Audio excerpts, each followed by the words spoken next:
What's up, everybody? What's up, William Kyle Estes? You wanted me to go live, so here I am, in the land of the living. Switched up my area code here.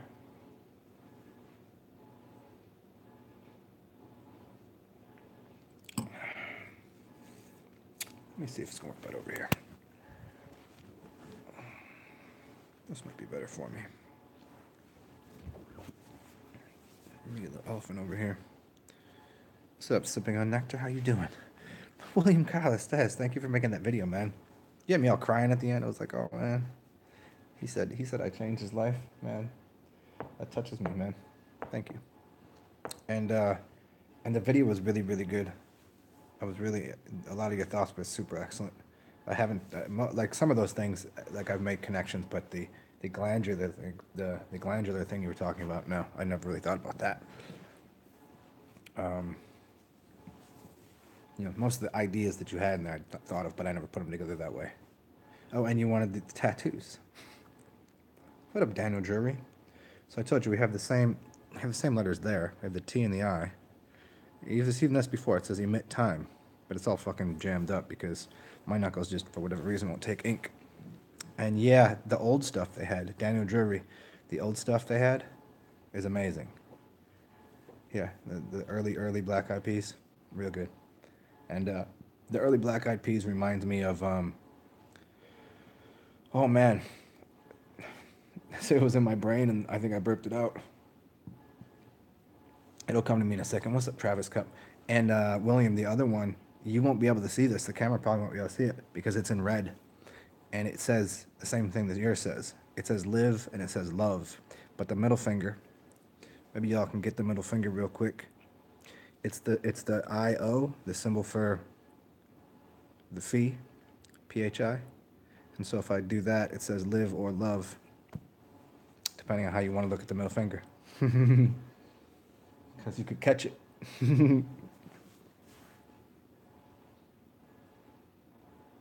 Oh, I didn't even know.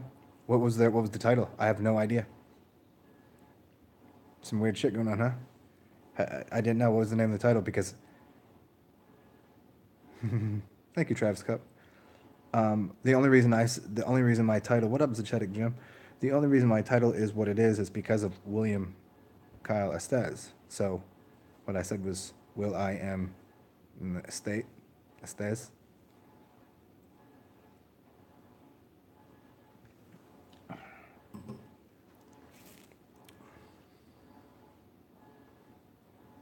So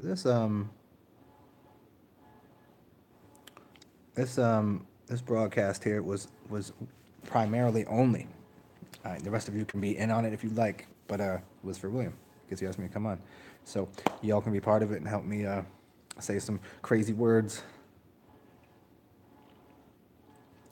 You got live and evil above your other knuckles. That's great. Live and evil. I wanted to get this because this one says time, but upside down it says emit, right? Because it's reversed. And I wanted to do something like that with this, but I couldn't find a way to get that done. So that's so funny. And you've seen my other ones. I have a heart up here. I've got my Reiki symbol with the flower on it. And you know that one. I seem to be a verb. You know my old one here. This is my favorite right here. This is one of the ones when this is the old ancient Damal sign for Om, which looks an awful lot like an alien skull to me. And when I was in this really strange astral realm, I was sitting by this fireplace with a shaman, and I had 3 of my tattoos glowing, and that was one of them. It was glowing gold. It was the most absurd experience. And then when I moved into another house, I remember sitting down next to this. I remember sitting down in this chair, and it was in New Orleans, and it had a fireplace right next to me. And I go, holy shit, that is the fireplace. And I was sitting in the same spot that shaman was. Which tripped me out quite a bit, but... Jacob, you heard the sun is conscious, and also heard that people can have very strong auras, can move chemtrails. Of course, you can definitely move chemtrails, you can move clouds, you can move anything you want. I've done videos on moving clouds. I don't know. There's probably some people on here that see me do cloud busting videos. Cloud busting is the same as chemtrails. It depends on what you think chemtrails are. If they're just really chemical in the air, if they're poisoning us, because then they'd be poisoning themselves too. So I find a little bit of fault in that notion, because I've never studied the air quality. I know that like the poison is in the coming out the pipes of the car and all of this, but I don't know if they're do they have a reason to really put more poison in the air and poison themselves? It doesn't seem to make a lot of sense. But nonetheless, whatever you think it is, vapor or otherwise, of course you can move it. And is the sun conscious? That's a really tough one. I think it's a portal to consciousness. So maybe what you see when you look into the sun is all of the living beings that are on the side, because on the other side, if the sun is the soul, that's where you get your soul from. It means when you were birthed into this realm, you came through the sun, and you would exit through the moon. You don't have to exit through the moon. You could go right back into the sun if you wanted, which would be kind of what astral travel is to a degree. So there's that. I'll go deeper on that if you want, but let me dig into some other questions here, and hopefully that satisfies at least the first part of your question.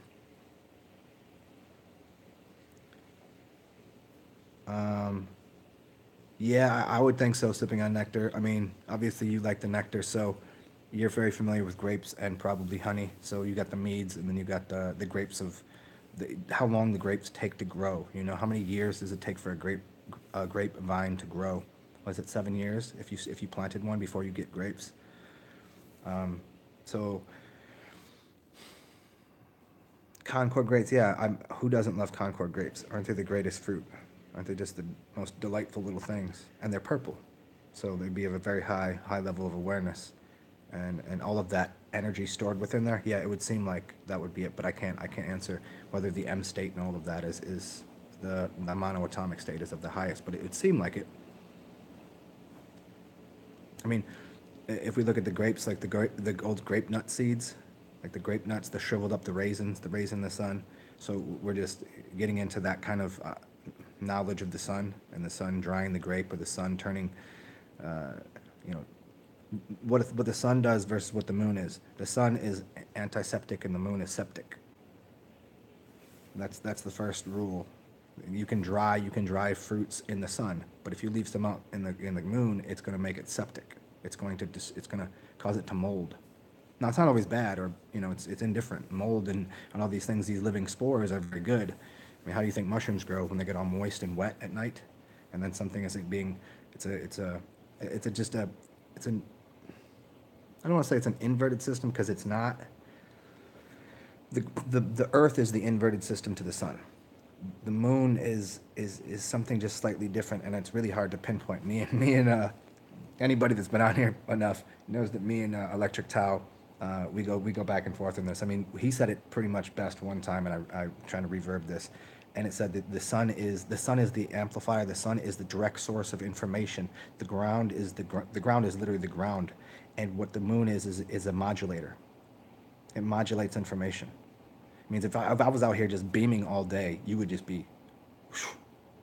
Then you need to modulate that amplitude. You need to modulate the frequencies. You need to modulate all the information, the sound of your voice, the color spectrum. You need to modulate things. Without that modulation, things will get very, very warm. And there's only certain people that can handle heat all day and all night. So that's there's a little bit on that.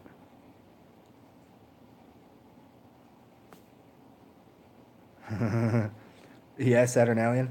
I don't know what mine is completely, because I don't know my birth. I don't know my parents. I don't know what my real name is. Like, none of that. That's all secondary to me. I have no idea. Um, but I've been very connected to um, Sirius satellite system, the Dog Star, Arcturus Ra. Um, one day, when I was, oh, I don't know, when is it, 13, 14 years ago, living back in Baltimore, I was getting a puppy, and the person, I don't even know how this happened, but the person brought the puppy to our house, and the dog's name was Dog Star. The dog was Dog Star, and she had a white star on her chest, black pit lab with a white star on her chest. I was like, that's my dog. But I didn't know at the time. I had no idea about the shit that I know now. And then I go, oh, then I start getting into all of this crazy shit. I'm like, Dog Star, satellite, Sirius satellite. And then all of these weird, like, there's no way that's going on. And so there's a very big connection to on the Sirius satellite system for me. I mean, as far as Saturn, I mean, it's in my chart. I mean, as far as I've been told, like what my birth date might be. You know, I've never really been birthed. I've been born. I'll be born. I was born once. That's about it. But as far as the chart would say, I have a lot of Gemini, a lot of I have some Saturn, some Venus, I like a little bit of Pluto. House of Estee. Estes. Yeah, I will, man, for sure.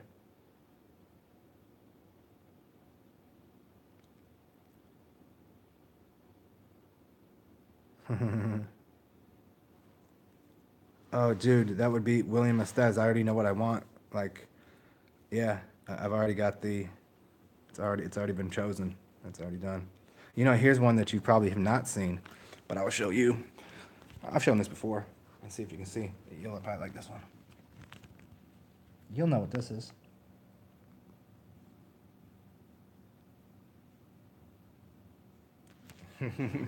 Anybody? Come on, you're an artist, you know. It's one of the most amazing, strange artists out there. He worked with the craziest writer ever.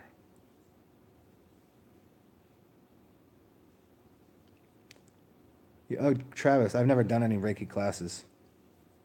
I mean, if you need to, you should. People can help you guide energy, but like once you know what and how energy is, like I can't always like, depending on what I'm doing in my life, I could probably like I could throw lots of energy out, and sometimes I'm just like, no, I got no energy today. Sorry, just gonna take a nap. I could be a healer all the time, but sometimes healers need healing. Hmm. But the the quality that you have, the quality that you have with knowing that and having gone through that class is you can regulate your energy probably better than I can, because you're a little more aware of like, okay, here's the proper technique, and I need to pay attention. There's a little more. You have a little more attention. It's called attenuation. Attenuation is part of that first level. I mean, it's all of the levels. It's because you attain the next thing. Oh, wicked man. Travis Cup, send me send me a go to like put it beneath one of my other videos, because I'm not going to be able to read. I can read this again, but I'm not going to go through this video again. Like people to ask me to do a lot of things. I'm like, man, I'd love to pay attention to all this shit, but I get 20 things every video. Somebody's like, check this out, check this out. Like, just put it beneath one of my other videos, and then it will pop up, and I'll be able to click on it there. Yeah, telekinesis though. Yeah, that's wicked.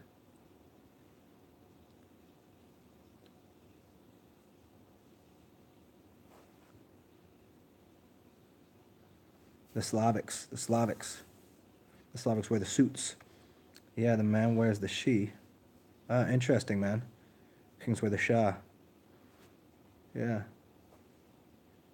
Yeah, you ever seen my gold robe? I've worn it for a couple videos. I don't always floss like that. We can't be always doing that.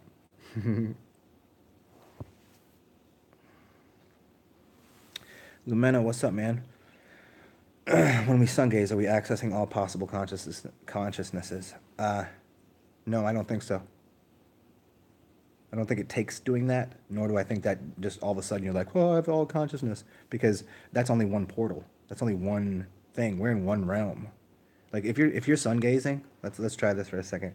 If you're sun gazing, have you ever been to the depths of where the shaman goes? Could you be looking in the sun and be like, I want to go down and hang out with the demons right now, and do the like let's get real deep into the let's go to the core of all, let's just go realm down, down, down. You couldn't access that, so therefore you wouldn't be dealing with all levels of consciousness. And it's one soul of like there's one singular thing, but then there's multiple realms, dimensions, etc. So no, it gives you access to more, obviously more, but and we can connect through the sun to a degree, but still not you're not going to get all access points, because if you could, people would be looking at the sun and being boom, boom. We would just be like, the first thought we have, we'd be like, oh, I've got $1 million, and I'm the back of a giant elephant, and we're walking through the Sahara with who knows, right? But so it gives you more energy. What's up, Rise now? I figured I came out here. And I'll answer your question to you in a second. Like not on here. I'll answer it offline.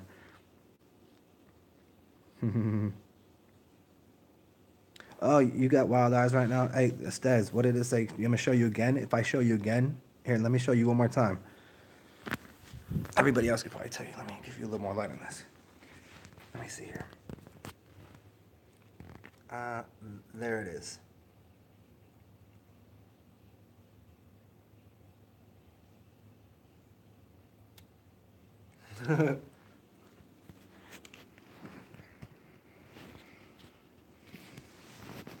So the writer was a good friend of Johnny Depp, you know. Uh, Fear and Loathing in Las Vegas. The artist is Ralph Steadman, and it's Gonzo. It's yeah. Did you get it, Travis Cup? You know that. Heathers do need healing for sure. How do you become awake? Were you ever in the Matrix? Jacob, we're always in the Matrix. I'm in the Matrix right now. I'm talking to you through this thing. We're always in the Matrix. We're on the mother's tricks. We're always part of it. I mean, yeah, you can dip up and you can float out of body. You can be on mountains and all that shit, but you're still part of the yeah, you're still part of this world. This whirling, spinning dervish of whatever. But you're creating in different ways.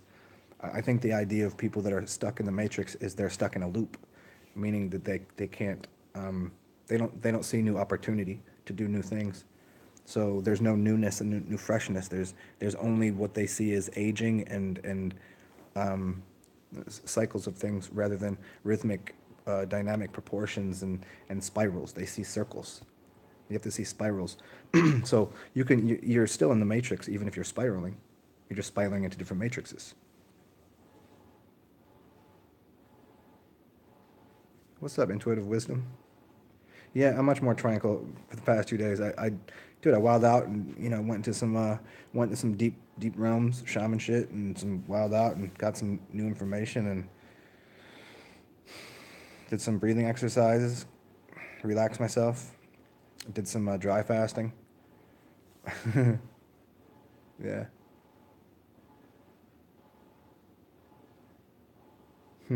flexing in the robe is always right. Oh, that's right. We talking about that, William. Okay, well, I'm glad you've seen that. We can go. That's funny. I seen more pictures of volcanoes today.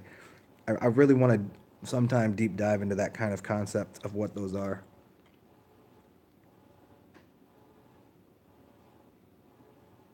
Okay, now you've seen it.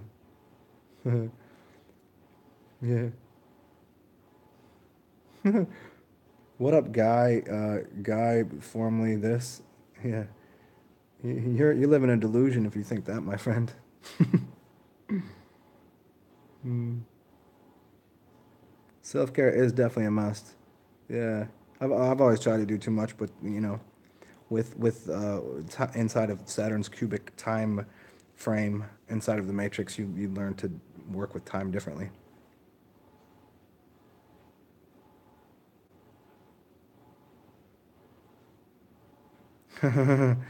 That's awesome,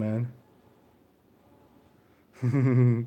Well, Cal, Hunter Thompson, man, what a dude. Do you have any thoughts on the flower of life? Um, I don't know which direction I'd go with that. Like, I mean, everything is flowering if you allow it to. You can spiral up or spiral down. You can allow everything to always exist, or you can so you create whatever flower you want. You can create the flower in a different way. It's not just two dimensional. I mean, you draw on a paper that's two dimensional, but it's actually a three-dimensional flower. Sip on nectar. Yeah, I know John Rose. Yeah, John Rose. I had like 6 8 months ago, maybe longer than that. Somebody asked me about John Rose because he said some stupid stuff, and I was like, "You clueless, dude." But whatever. I mean, I ain't got no hard feelings towards the dude. I never met him. I mean, I like a lot. I used to listen to him a lot. I like a lot of his teachings, but he's very wrong about a couple things. So, what you gonna do? I mean, you can't be. I'm wrong about things. I don't mind that though. So, Well, he's all right in my book. Like he's everybody's good with me. I mean, I don't even have a book, but if I did, everybody be okay with me in my book if I made one. But yeah, you know, yeah, I don't know. I don't follow too many people. I don't pay attention to too many people. Yeah.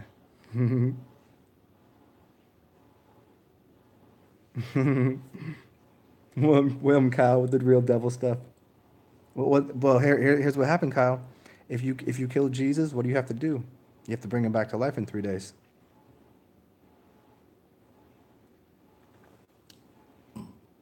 If you would put Jesus upon that cross, you'd have to resurrect him.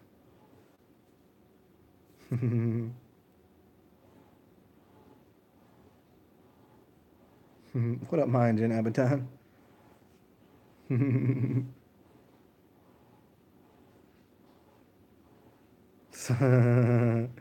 Big Lebowski. Did I quote Lebowski? Did I ever say that? The son of Lucifer. So yeah, there we go.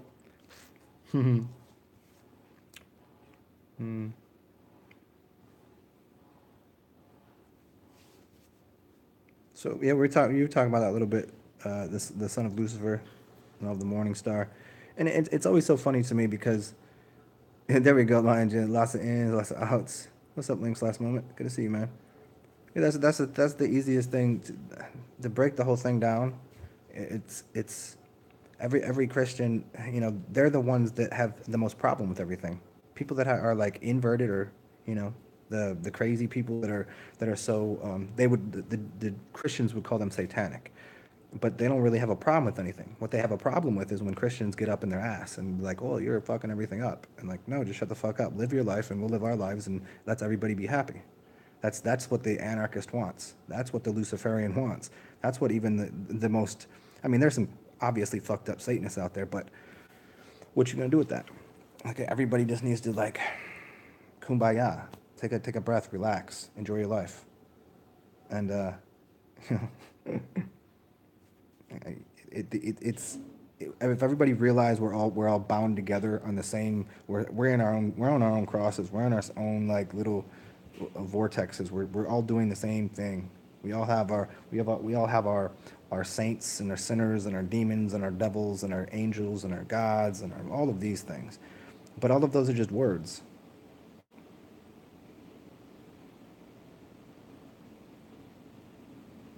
What would a Christian do if they didn't have words? Then they would like, well, who's God? Well, I don't know. Who's the devil? Oh shit, can't talk. Well, hmm.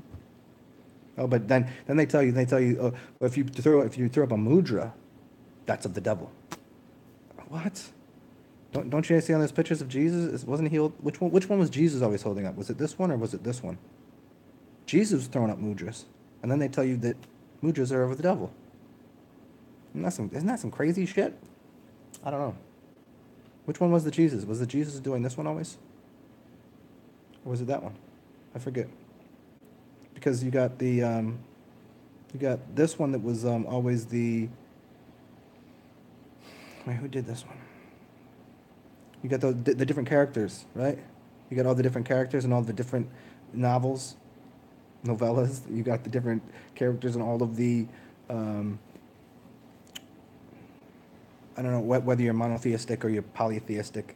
Like say the Hindus, they don't have that many gods. What they're saying is everything is a god to them, meaning that they have respect and love for everything. And so what they did was they gave a name to all of these different ideas that you look around in nature and say, okay, let's define it by this, and we'll use this archetypical force. We'll give this force here the energy of this one type. We'll call it, you call it a god, but what they call it is it's like an archon. It's not an archon. It's an archetypical force. Just like you have an eyeball and you have a nose, it's on your same face, but that's what they're doing. I have lips and I have hair. I have my fingers. Those are all different archetypes of characters out there of the one whole God, which was, well, I forget which one it was for them. It wasn't the Shiva Shakti is a split, right? And then you have Rise. Now you know this. Who's the one like the overlying God? Shiva and Shakti are the split, the creator and the destroyer. And then you have who's not above that, but who would you take the Russian dolls and put it all inside of? Anybody got that? Does that make sense?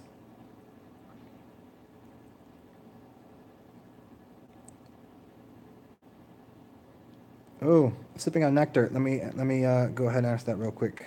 I think there's a certain reason it is, and I think you should be like you should probably breathe down and push your abdomen out. You know, I think there's something I don't know exactly. I could think about that for a while, but I'm kind of just I'm gonna through all these questions. I can get on that later, but I think what you'd want to do is you'd want to push out on your abdomen. You'd want to that way equalize pressure. Past lives. I mean, I think we're always living in a past or future life. Yeah. I mean, I've at times I believe there's a lot of past lives. I mean, sure. But what does that? Who's the great teacher that said who is it that's asking about past lives? Who is it? Who are you that is asking about past lives? And there's your answer. What's up, Torn? Good to see you, man. Jacob, no, I don't believe in reincarnation necessarily. And no, I don't believe our sole purpose is to elevate in consciousness. No, I don't believe either of those things. Those are false assumptions. Um, I reincarnation, I think, is up to your belief system. I mean, if you take Neville Goddard, he says there's no such thing as reincarnation. Now, I like a lot of his work, and he seems to be of a very high level of wisdom. But then there's others that say you reincarnate. But I think maybe people reincarnate until they get off of the wagon's wheel, the wheel of reincarnation, and then you don't anymore. I don't know, because I've I've gotten out of body and I've done things, but I can't tell you what time frame that was. I don't know when it was. It could have been I could have been looking at a future life that looked like 1200 BC. I don't know. Maybe in 2800, it actually looks like 200 BC, because of the way that time fucked up, or we screwed something up and blew up a building, and then all this shit went. And then it looks the same. So how do we know what's the future and what's the past? And our soul's purpose is to do whatever you want to do, to create whatever environment you want, to live in any kind of realm that you want, to do whatever you want. That's what your soul's purpose is. There's no what is elevation? Where do you need to go? Yeah, Torrance Garden is super talented. Yeah, so Rise Now and Torrance, you guys gotta hook up. You gotta hook this up. He should do some of your artwork, man. He should paint on your stuff, and if you can get him to.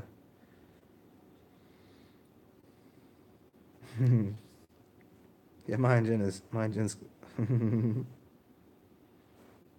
a pair. He's my pair. What's up, Emma? The Who's. Who? I wrote who to somebody today. I forgot who it was. I was looking for the owl symbol on the and there was no owl symbol. I was looking for the who and looking for the owl. Hey Jacob, I appreciate it, man. On almost all of my other videos, there's a donation thing, but it's PayPal. If you got PayPal, obviously I do appreciate it very much. It's SAR. It's PayPal.me / TSARXen. TSARXen, SARXen. And if you don't have that and you got Square Cash, it's the $ and TSARXen. And so those are the two easiest ways to do it. And if you didn't hear that or you can't remember that, it's on most any of my other videos, underneath in the description box. But PayPal.me / TSARXen. I appreciate it, man.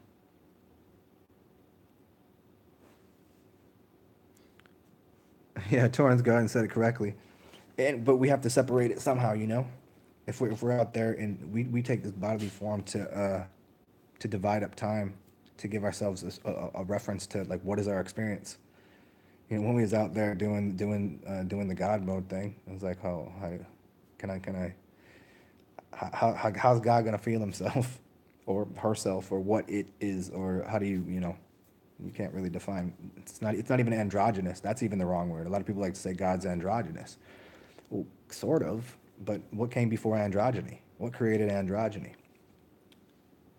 I think that's a more important question. Let me get back to zero. Is zero androgynous? Does zero have a sex?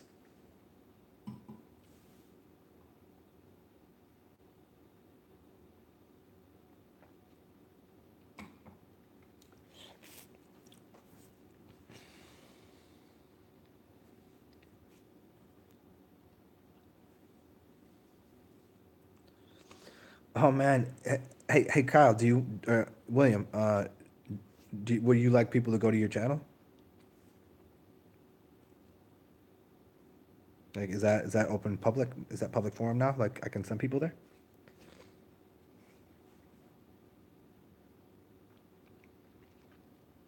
Okay. So if you guys want to hear some really cool stuff, go to William Calistaz's channel, and he'll talk about things that I like blew my mind. This is where we started off today, uh, about glandular systems and what the G lands are, and really, really interesting stuff. And I think that'll open up a lot of pathways for people. For me to tell the story is going to be way different than you'll tell the story. So I think people need to hear it from you, and uh, because you're entertaining, and soon enough people will be able to see some of your artwork. Why do I gotta say it for? Why I gotta say that shit? Well, we fix that every time I come here. I fix that. It's not fix. I mean, you don't need to fix it. We just go here. That's why we always go. Dummy, dummy, dummy. What are you doing? What are you thinking? Why would you do that? Yeah, yeah. It's funny when you fast, your mind actually slows down. That's weird. When we invert the thing. Yeah, yeah. You like it, Torn. So what's up, Torn? It's always good to see your videos. I was trying to watch a couple of them, and your stuff lags really bad. Like it will play for like 5 seconds, and it will lag. And I think it's because you're so like high level. Like you're actually time jumping when you're making these things. You know what I mean? Like you were talking about time jumping. You were talking about something to do with, because but I couldn't really understand you. And every time the video would come back on, I'm like, he's in a new place. I couldn't understand where you moved to or how you moved. I was like, how is he near water right now? Wasn't I just looking at a building and grass right there? And 2 seconds later, you're like, I was like, whoa, did he just jump through realms right there?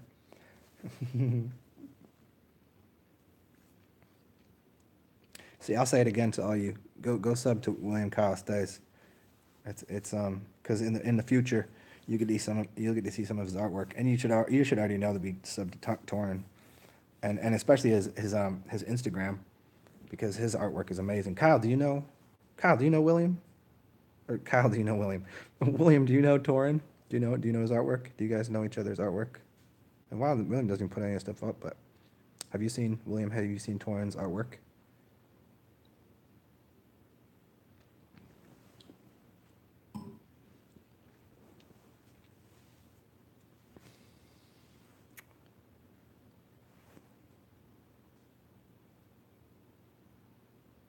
Mm-hmm.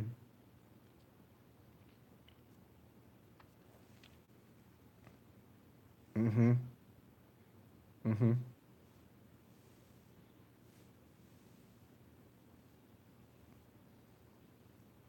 Yeah, yeah. Instagram isn't for long videos. It's basically just for pictures, you know. And it ain't really about long videos. They just want you scrolling through, clicking on new things. The only thing I put on there lately is the food stuffs, just because that's all I've been doing, cooking. Who else is in here?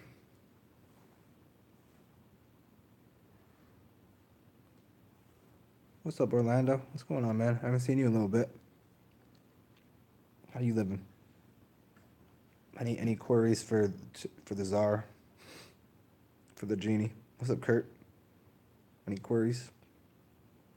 I'll take a sip of some tequila for you. See if that helps. Electric Towel. I spoke your name a little while ago. Of course you must come through.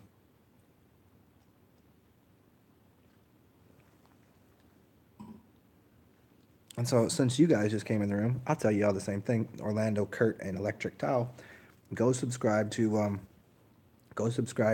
William Kyle Estes and listen to the last video he made. And the only video he's made. It's called it's on the glandular system. He wanted me to do it here, but I wouldn't do it as good as he did. I would say it a different way. I think you should go check it out. It's pretty awesome.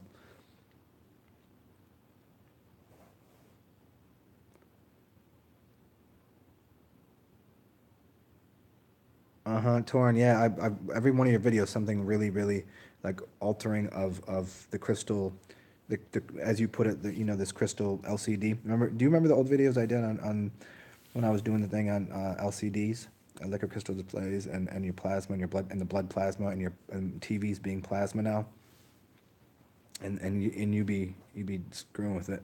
I do sometimes. I do sometimes. I screw with the field of this, but sometimes I don't. What's up, Jordan Wieland? Thank you for the heart.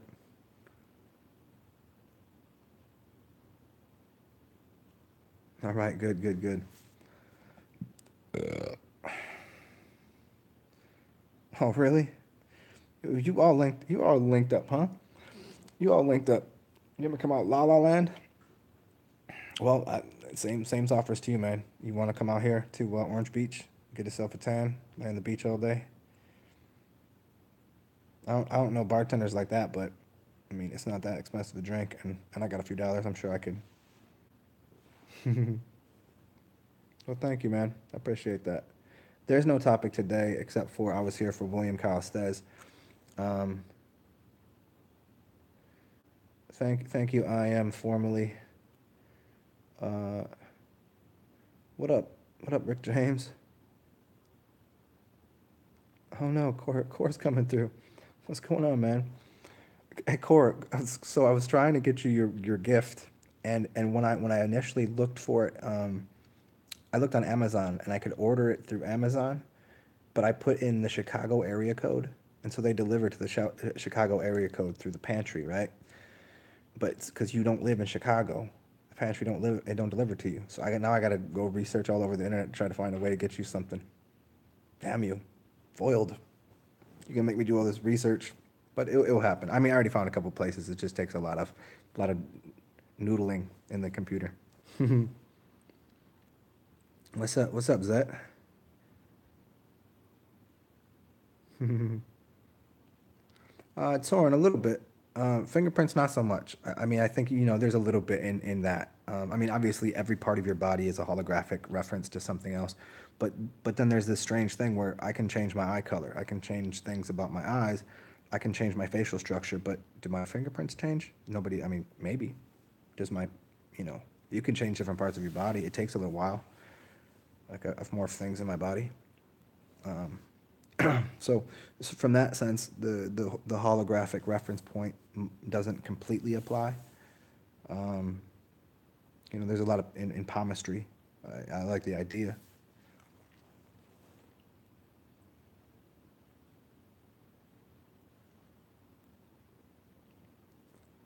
What else is here? Yeah, your fate. She said I learned a lot from looking at your picture on Instagram, and he said, which one? She said, your motherfucking face. Your goddamn face.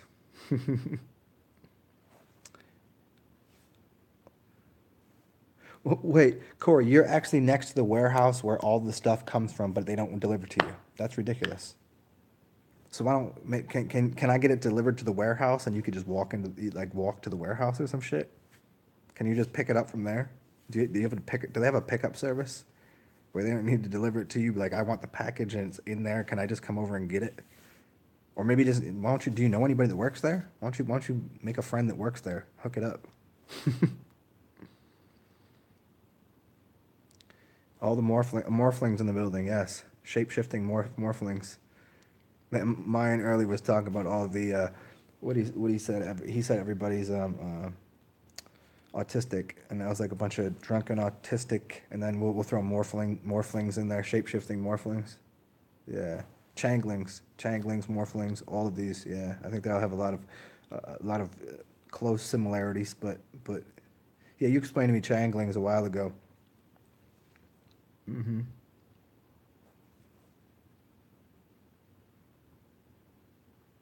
Ah, there we go. William, yeah, you're right. You're right. I hear you about that. It takes no time.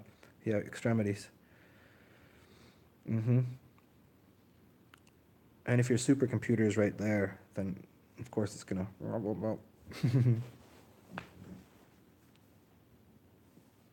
I didn't always look this way.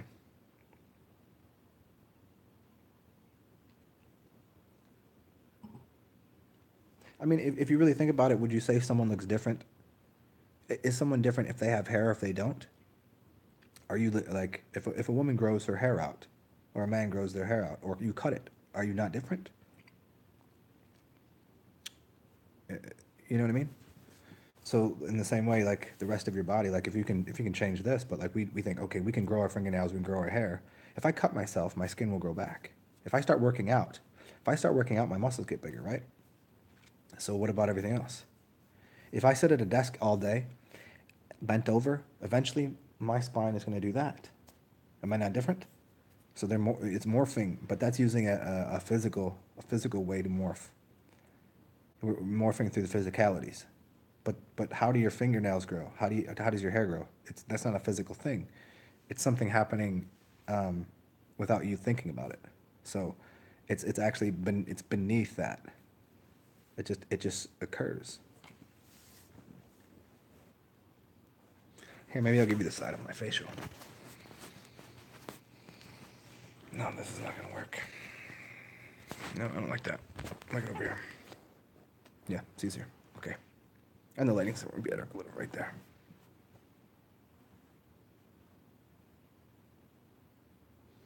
Ooh, Torin, I like that question. Why do the Chinese have metal and wood in the elements instead of air? Ah, my guess on metal would be their connection to. I don't know. I think there's something to do with silica there. You know, I've talked about before, like the bamboo and bamboo is silica, and silica is the Silicon Valley and the supercomputers, and why Asians are like pretty much all the same size, pretty much all look alike. I mean, it's not like oh they all look alike, but they kind of do. They kind of all have the same structure, feature, the whole thing. And I think it has something. They're really good at everything. Yeah, they practice more, but I think there's something different about the way they're built, and because I think they're connected to silica in a different way. They eat bamboo shoots. Bamboo shoots are made of silica. Do the Western cultures, excuse me, do they eat silica? No, there's more carbon, so their bodies are different. Our bodies are completely different than Asian bodies. I mean, there's the Euro Asian, so you got the the Asians and the mountainous Aryans, so okay, I'm not going to go that far with it right now, but I think there's something there. So when you look at that, I think the metal comes into, I think it comes into existence there. And why do they have wood in the elements instead of air and spirit? I'm a little. Hey, can you say it again? Because wood has always been an element. Air, fire, earth. Okay, they have air, fire, earth, water, wood, and metal.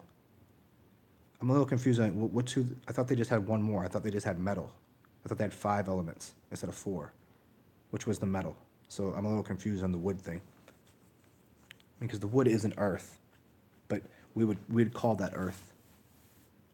I think it's because it's a growing object. Let me try this. The earth doesn't grow; it sits there as a soil, and the tree grows. So they see growth, and they see also, if we play the game a little farther, they see the tree grow. So they see that as something more, as something that isn't earth, because the earth doesn't grow. Okay, and then you have metal, which is formed by uh, the fire of the mind of the human, which doesn't exist in nature. You have to reform it, but yet it's still there and it's still a function. It's still something that we deal with on a day-to-day basis, and they even use it in their feng shui, or a feng shui, or however you like to say that. So I'll play with that a little bit. Um, hey, I am formerly. What do you like to? I don't like to be asked about anything. I don't care to be here. I don't. I don't. I hate asking questions. I hate answering questions. I don't. I don't care. Me no care, boy. I'd rather not. If if I knew what I want to be asked about, I wouldn't ask you for questions. I would just I'd start speaking. I've made thousands, hundreds of videos on me just speaking. So, you know what I mean? If you're storing your AGN, does it need to be completely sealed or open? Yes. Thanks, man. We'll see, man. I'll check it out. I'll check it out if it's not. You sent it to PayPal? I'll take a look in a second. Um, Sealed completely is no. You want it open. So you either keep the lid off the jar a little bit, or you put a cheesecloth on it. Get yourself some cheesecloth and rubber band. That's the best way to do it. Very clean bottle. Put it in there. Store it in a cool, dry, dark place. Because if it gets too hot or it gets dirty, you could really spoil it. Like I've spoiled some urine before, and you'll know the difference. You'll certainly know the difference. It will stink atrociously. You'll know that it's no good. Um, Probably because I used like a dirty bottle, or it was too hot and the lid wasn't on, or the lid was off too much and it got bacteria in there, whatever. You want to keep bacteria out, but once it starts going, I mean, 99% of the time it's going to be fine. So I gotta plug this phone in. Hold on one second, yo.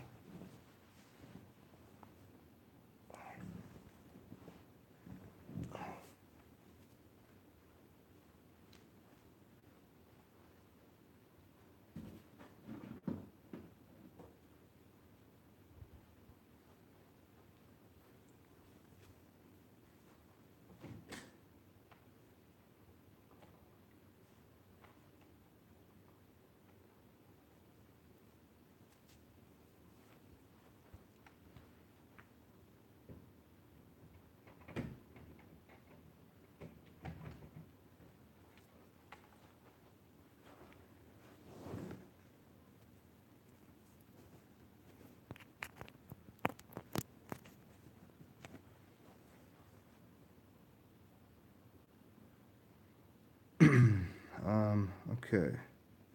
One more second, yo.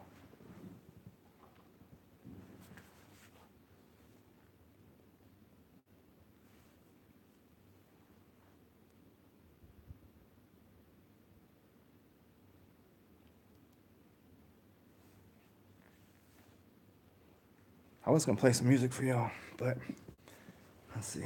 I'll get back here. Oh, there you go. Lizards. Esther is talking about the lizards. You should see the towel on me. I have quite a big towel on me. It's quite large. Well, yeah, core. The cells are supercomputers. I like that. I like that electric towel.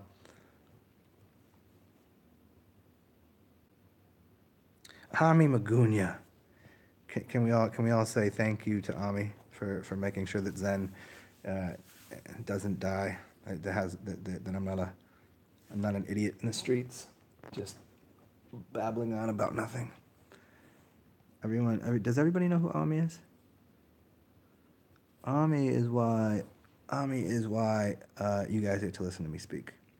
I mean, you guys help too. Whenever you guys donate to me, that makes her life easier. So if you want my life not to be trouble, if you don't have trouble with Ami, if you donate just a little bit to me, it helps. It makes her cost of keeping me alive a lot less. You guys pay for my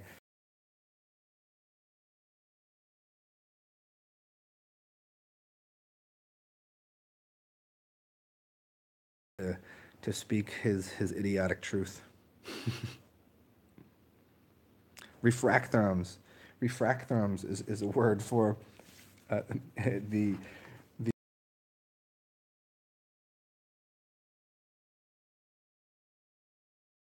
I don't know why this keeps doing this. It's heat that's generated by what would be like a prism or a refracting device. Not a reflecting, but a refracting device. Usually, most people would call it a pyramid. But yeah, refracthrums. It's one of my favorite words. Zach Crone always want that new jaw. Zach Crone, I was looking at your picture again today. I mean, I forgot. I know. I've always known what you look like. I mean, your jawline is fine, B. What are you talking about?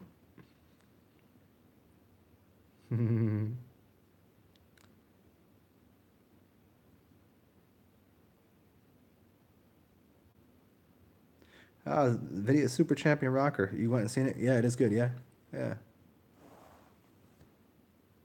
What's up, NK the Bear? Good to see you, man. Corey and Zen. Yeah, we'll do one. We'll do one real soon. I mean, not tonight. This. I mean, maybe. If Core's ready to go right now. I mean, I guess I could. I'll give him the broadcast if he wants it. We do it. I'm kind of like, I'm nearing the end of this, so I'll say that much. I already told Core we'll do it sometime. I was doing this just for William tonight. So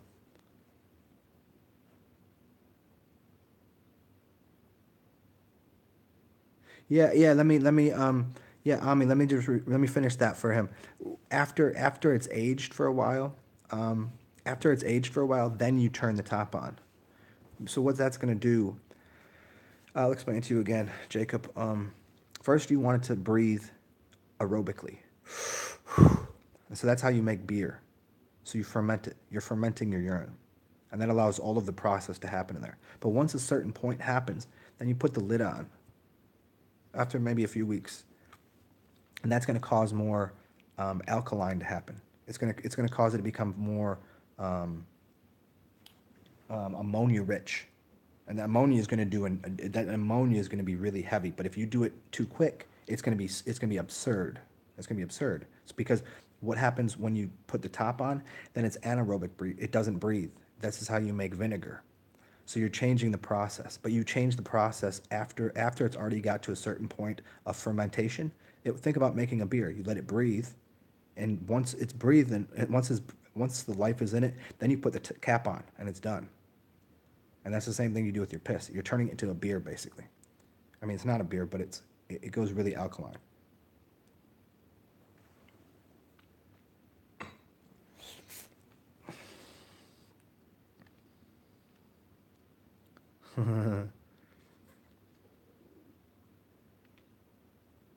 Yeah, Jacob, I think it's covered now. Yeah.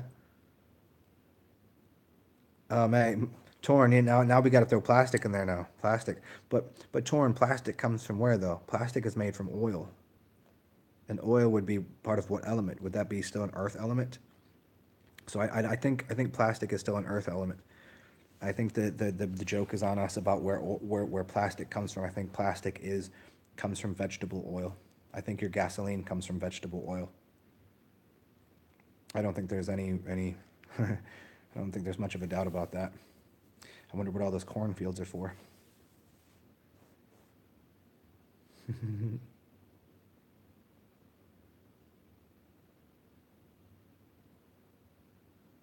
Yeah, I mean, you were good. You were off by a second. I mean, there's so much you know about this stuff. It's just late. Didn't you just watch the Black Panther? And you're probably a little drunk. You would know how I did it.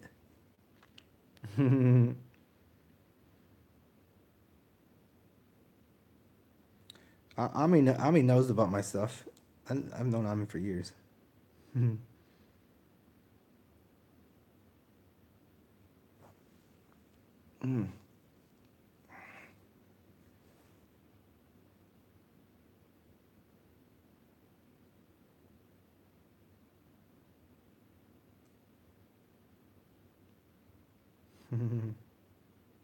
Travis Cup, how would I describe the creator of this world? Probably the same way you would. Is it you?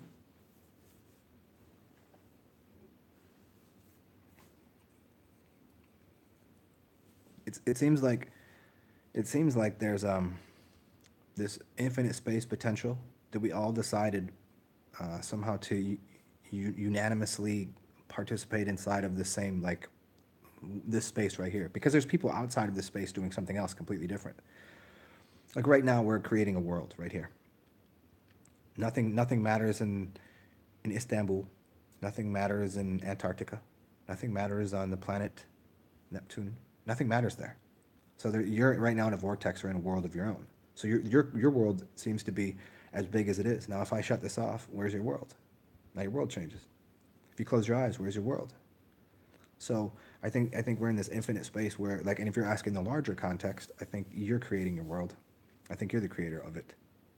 We got somehow we were able to find some kind of coding system to um, code in to create a world.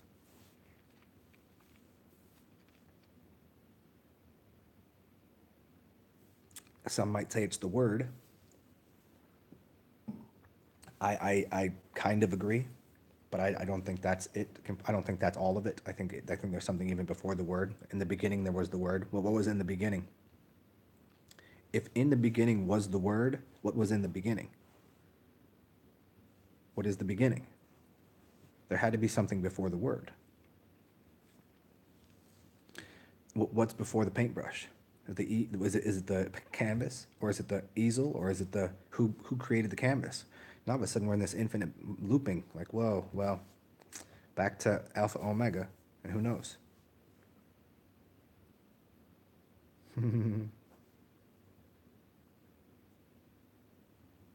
Oh man, thank you, William Costa. You can make me blush over here. Is that me blushing, or is that just me getting red faced because of all the tequila I'm drinking? Well, thank you, man. I appreciate that.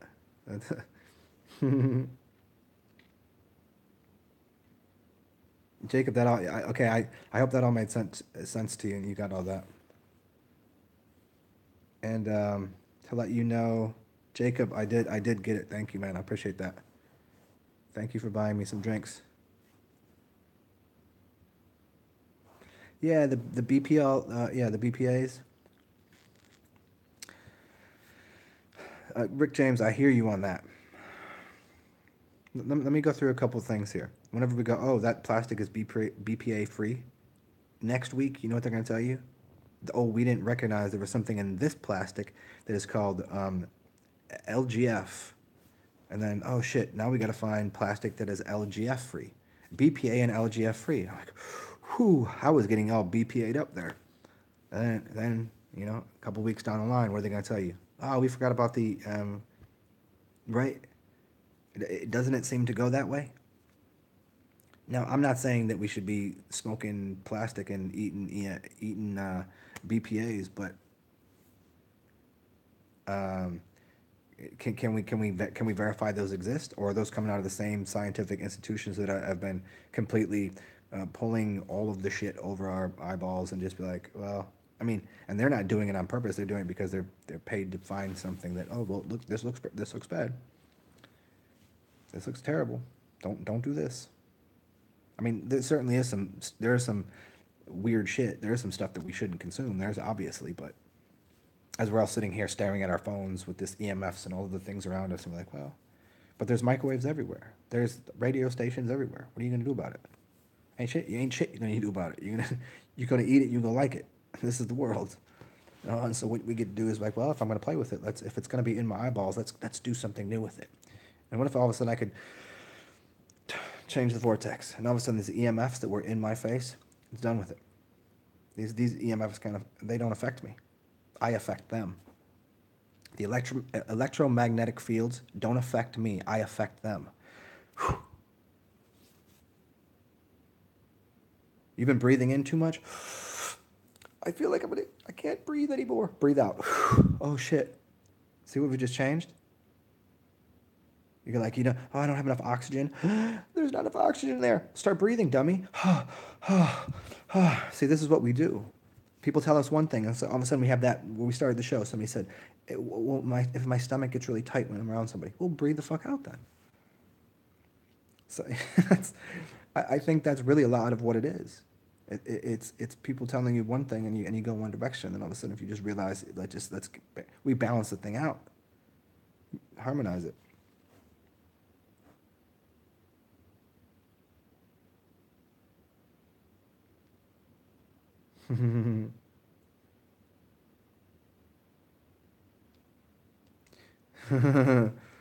Yeah. Yeah. That's funny you say that. Hand something over. Wyatt William Carl, yes. Yes. Yes, I love that. Yeah, BPA, AP, yeah, PAB. Okay, yeah, PBA. Okay, bowling. You want to go bowling? See, it's that's all of these silly words that like they're completely they're just they're control mechanisms. They really don't they don't really do anything. They really don't care. That's the real truth. The systems really don't care about anything.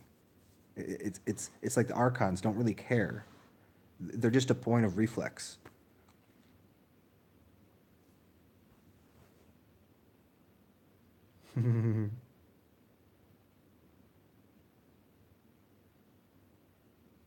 Yeah, the processing of it becomes the problem, Corey, because I think it has to do with like the temperatures they're burning things at, where they're burning them at, and how close are you to the, you know, obviously there's if you're an alchemist and you're working in a place, if you're working in somewhere with all of these chemicals and stuff, and you get too play, you can blow something up, and yeah, yeah, this all happens. But I think when we, all these people that are complaining about this are living in the middle of a city. They live on the 11th floor. They don't leave their house, and they go to work, and they're on the 12th floor, and they're in these buildings that are blocks, squares, and there's all of these fumes in there. There's no windows that open, and they're sitting there drinking their diet soda, and this is what happens. Those are the people that are complaining about it. Yet they're living. They're majoring in little things. It doesn't matter. Like everything else you're doing is way worse than as they're sitting there drinking out of the plastic bottle. I was saying this other day. People worried about their plastic bottles getting um, their their water bottles getting plastic in it. Do you know how quickly Coca-Cola with that it's going to leach out of the plastic bottle before your water will? That's an acid in there. That acid inside of the Coca-Cola, the phosphoric acid inside of the Coca-Cola is going to be leaching off of that plastic bottle well before your water will be.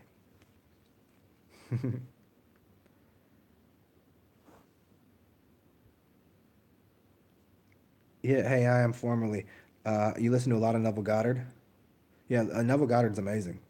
Neville Goddard's one of my favorites. Him and him and Bill Donahue. Bill Donahue is one of my favorites to begin with, and then I found Neville and a few others. Yeah.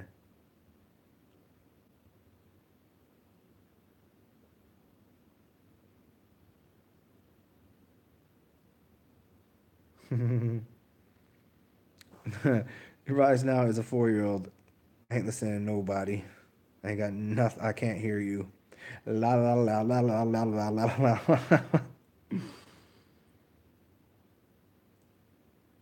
Hmm.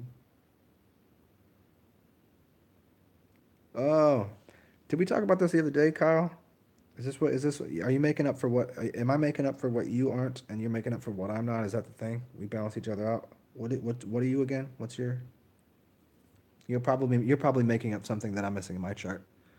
Makes a lot of sense.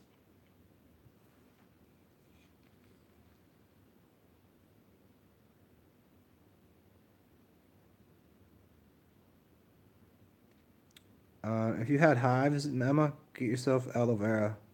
That'll help. And mm, if you got hives, get some honey. What's that? Beehives? Might something to do with it. Rise now. Good night. I'll talk to you soon. Talk to you maybe if I'm off of here later and you still awake, holler at me. Uh, or I'll talk to you tomorrow. Whatever. Yeah, Travis Cup. We were going over this a lot yesterday, and I think if I mean even though mine just been going off doing long videos lately, he talks about archons a lot. I think archons are subconscious, and I think they're as I was saying. I don't think they don't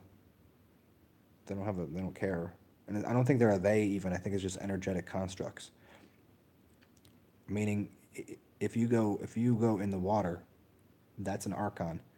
There's only so much you can not breathe. If you go up in the mountains, your breathing is going to change, right? That is in a sense an archonic force. So these are just like you go too far left, you hit the wall. You go too far right, you hit a wall. I think those are what our archons are. It's archons are basically what's in between the octaves. So if I go from A, B, C, D, I go through that, right, and I get to the octave. Well, what's in between that and the next octave? That's where the archons sit. So I think that's how it's played.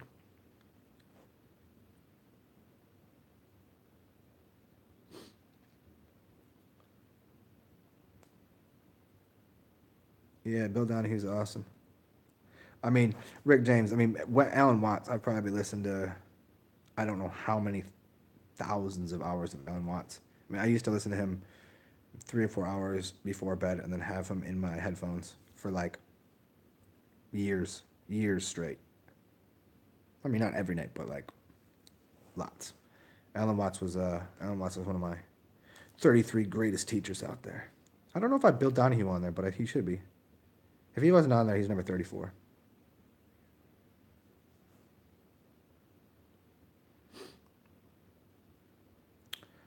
Travis Cup, probably because the Vedic are more involved in that kind of thing. You know, Western astrology. Like, what the fuck do these Westerners know about astrology? Nobody in the West really cares about astrology. People came to the West, like, and you got the Wiccans and the witches and things, and they weren't here first. You know, you were dealing with sorcerers and how to put it, you were dealing with a different level of people in the Vedic traditions who knew the value of the stars. People in the West don't know. So, yeah, I think that's why. I don't. I'm not gonna go too deep on that. You can.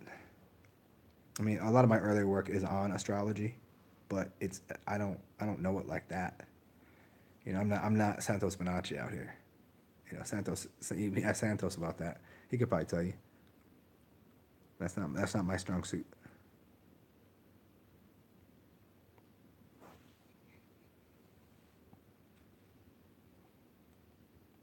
Oh yeah, Emma knows about astrology. Emma, you know about astrology. Why don't you get in here and let him know something? Yeah, Santos is crazy with the astrology, man. He's read more astrology books and astrophysics and or not astrophysics, astrotheology and stuff. Like that dude's super awesome. And to tell you how like completely awesome he was is like just to be able to reanalyze the way that his worldview, even though he knew astrology is right, like to realize we're living in a realm, and like you know what I mean, and like oh wait, okay, it still works the same. The astrology still works. In fact, it works better on a flat plane, or a realm, or a cosmic egg, or any of these words, rather than a ball. You know, there might be a ball spinning somewhere. We might be inside of the ball, for all I know. Who the fuck knows?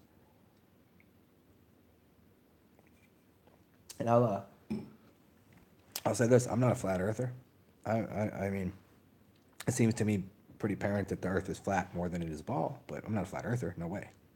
I don't think. I think we live in a realm. I'll if somebody asks me where do I think we live, I mean I think we live on the Earth. I think we live in our bodies, and I think if you had to have me go one step further, we live like in a realm. That's about it. Does it seem flat? Yeah. Does it seem like it's a ball? Not really. That's where I feel right now. Um, Kurt, I know a lot about that, and by a lot about that I mean here. I'll say this: who is Ami still in the room? There's two friends of ours. Um, they're witches, astrology, tarot card readers, and when they had met me, like they're like, "Whoa, who are you?" And then when they met Ami, they're like, "She's."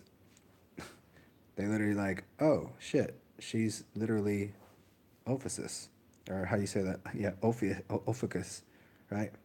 Like they said, like her where she is, and the chart is right there.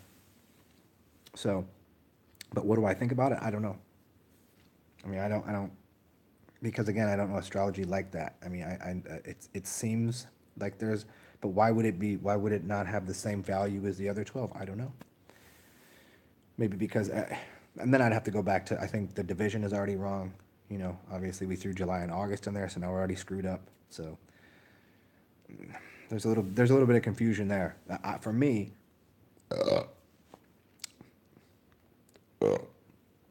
my system would be based on probably I would go back to the ancient alchemists using the seven planets, meaning the seven moving bodies, and Earth is stationary, so it's not a planet. So how can we call? We can't have nine planets. So we have to erase Earth. It's not a planet. So now we eight, and then we go back to the ancients who said there were seven. So I think we'd have to base our year system off of that, and we have to base our numerics off of that. Or I'd go back to the Mayans who were using the sun and the moon in the correct way, and then having calendars based off of that. They had one of the best calendars ever. But I think there's probably one that's like, even more harmonically correct than theirs.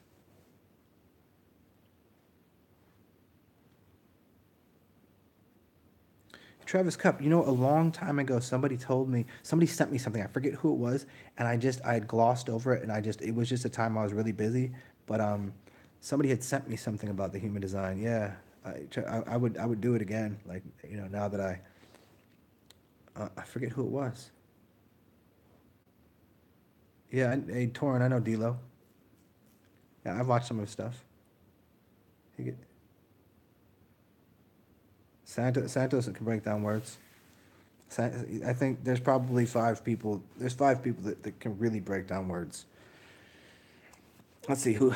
Anybody want to guess the top five people that can break that are wordsmiths that are like can key words together? I haven't gave you. I just gave one away. You know what? We'll make. You don't have to be five. It could be three. Top three. Yeah, Emma between Scorpio and Sag. Yes. You don't buy it? Yeah.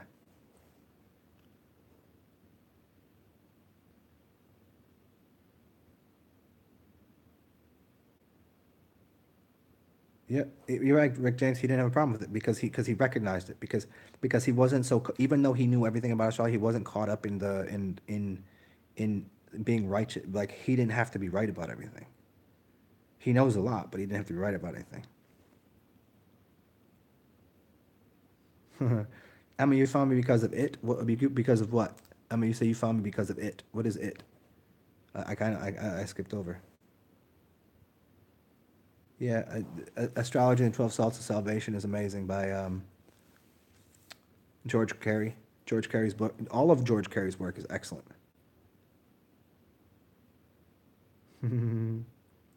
There we go. William Estes, we live inside of a sphere, not on it. Yes. Yes, this is the way I feel. This is the way I feel. We live inside that orb, that egg. I've always felt that way. We are inside of even Dan Winter, even though Dan Winter won't say it, a lot of his work talks about the dragon's tooth and living inside of an egg and being birthed out of an egg. So I think that's, yeah.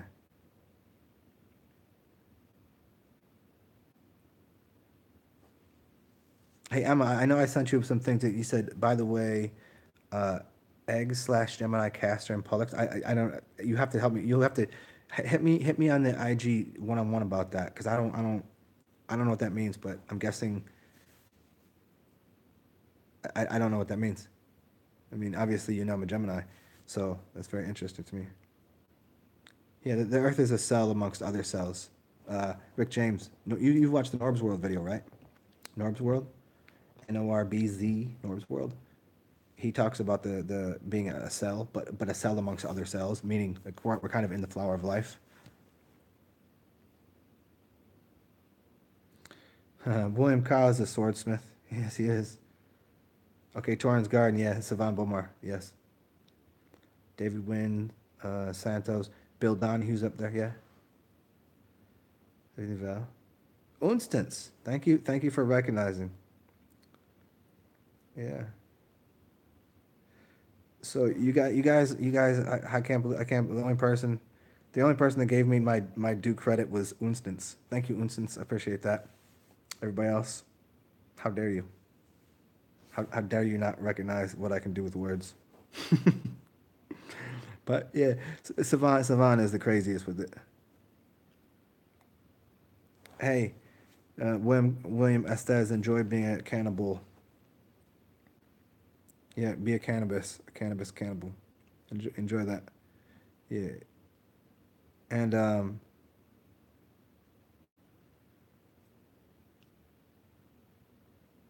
yeah, Core's a Gemini too.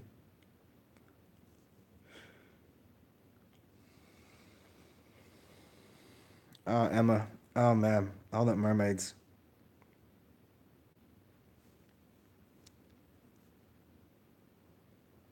Yeah, all the mermaids. When did I say, hey, Emma? When did I say that? I must have been drunk. Don't listen to me all the time. Listen to me most of the time. I have a lot of good things to say, but sometimes I'm a fucking idiot. So let's go. Hey, let's go work on being an idiot. How about that?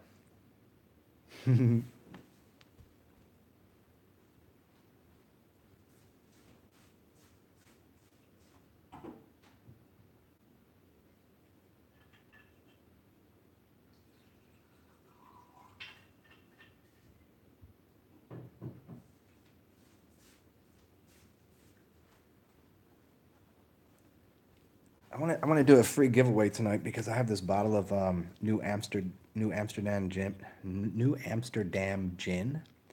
and it is for me the most awful thing in the world because I know what gin I know what I like gin to taste like, and it's that citrusy, piney kind of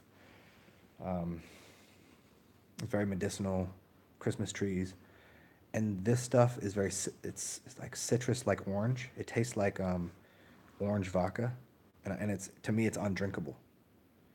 And I've never found a liquor before that's undrinkable. So go imagine that. So I would love to do a giveaway. I just don't know how I'd get it to you. It costs more to send it than you could buy your own bottle, I'm sure. But damn, I'll send you guys sips, sips in the mail. I'll pour some into an envelope, send it through an envelope.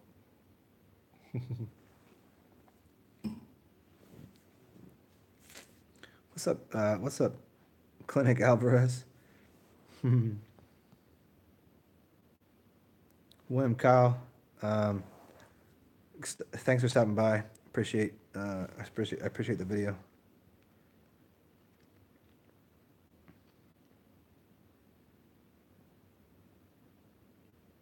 Of course, man.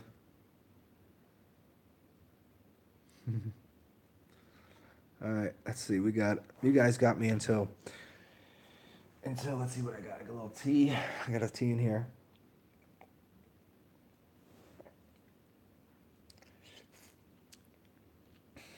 My alpacas. I got bit of a little bit of tequila before I take a nap. So you guys got me until the end of my tequila.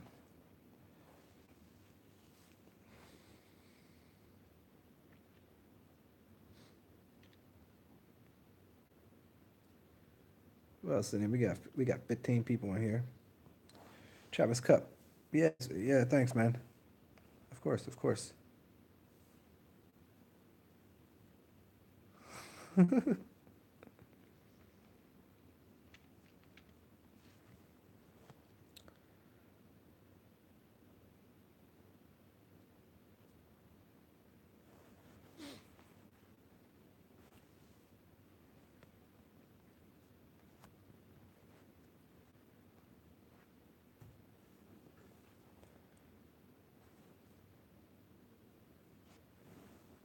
Well, the less you guys talk over here, the more I have to sit here and speed up time. Isn't that the interesting thing about alcohol? What it does? Mm. Um, what do I think of Master Teacher? I followed him for a very long time. Um, I learned what I could from him. He's awesome. I would love to fucking chop it up with that dude. Um, I followed him for a really long time. He had lots of good things to say. You know, the whole reflection thing and um, him and I think we did this the other day. Master of Earth and Master Teacher. Yeah, they're great. Two of my favorites. Um, yeah, it's just like right now where I've been for a while. I don't really follow people. I don't really I don't really. Everyone's my teacher. You know, I don't have anybody that I find to be like above me in any way. As far as more. more knowledge, more intelligence, more whatever. Everybody's my equal, and so that way, even people that come in my room, like right now, like I'll come to your channel because most people here they don't really have a channel, but if you did, you probably would have something to say that would add to what I'm saying.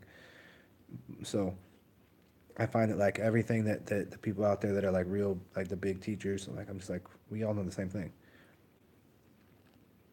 So that's just the where I am on all the bigger channels. You know, it's just like yeah, I get why your channel's big because you know a lot of shit.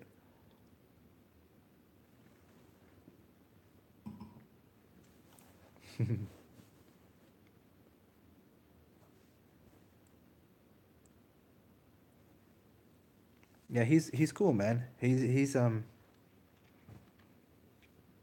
like his like watching his like his confidence in self and understanding the whole living inside of a holographic universe and all of this like watching that like it was really cool. I really enjoyed it. And so for me, it's like when he says reflection, like I like to bounce things off him, and so I think even in this way, like maybe I'm him, maybe he's me. It's the same, you know what I mean? Same, very, very, very similar. Like he's a very he's very good with his use of language. He has a very unique style about the way that he speaks. He's got a lot of bravado. I mean, at least he used to. He used to. Now it's different. His bravado. His bravado went from like a kind of a yeah, yeah. Well, you fuck it, do it. What you got to do? Tropics. See, I remember there was a while that every time somebody would say a word or write a word, immediately in my head I would jumble through all of the other words that it might be. So if somebody said something to me, I would analyze what they said, and I'd break it down to, I would wordsmith tropics and see are they saying something else, and then knowing that they don't mean like some people know what they're doing, like, and some people don't know that what they're saying is not what they actually mean. And so I was always trying to decode that, and I've gotten past that point, which was I don't know. I just stopped caring what people had to say. I stopped caring about what other people's agendas were.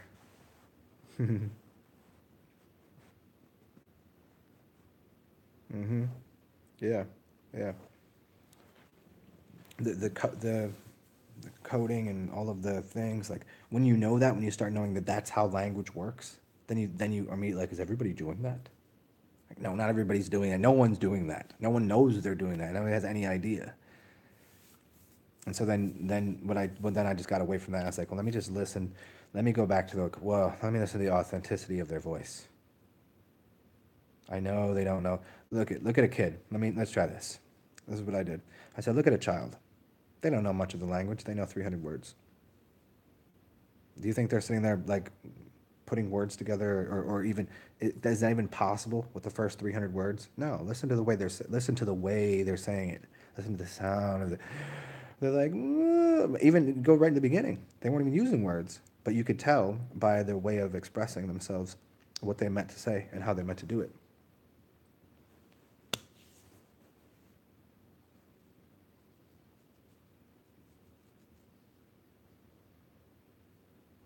Tropical fruits. Yeah, for me, I lived all over the place, so I like different kinds of foods. I think right now, my favorite is probably. I love mangoes. I think mangoes is the thing. But it sucked. I went to the store the other day and I got all these mangoes. I bought like 10 mangoes, and they must have been the tail end or they must have been what was coming frozen from somewhere else because it was the beginning of the season. So I thought they were coming fresh from Florida, but they were not because when I was like, oh, they're fresh, and I opened them up, they were all brown. I was like, fuck. I bought all these mangoes. I was so excited. I got these champagne mangoes. I got all these mangoes. And I'm like, oh, ruined. So, but now we're in the season. Like it's mango season now. What's up, Cynthia Sogbill? I don't know what that means at all. I don't even have no idea what you're saying right there. I don't even know what language that is. Oh, you're saying those things. You're asking me if they exist? Is that what you're saying? Is that, are you making it simple? Did they? Are they existing now? Yeah, mangoes and avocados. There you go. There's two great. I used to go on this diet of for like I think I want a lot of oil in my body, so it would be mangoes, or excuse me, it would be I would do hearts of palm, artichokes, uh, avocado, olives, and I just craved those things.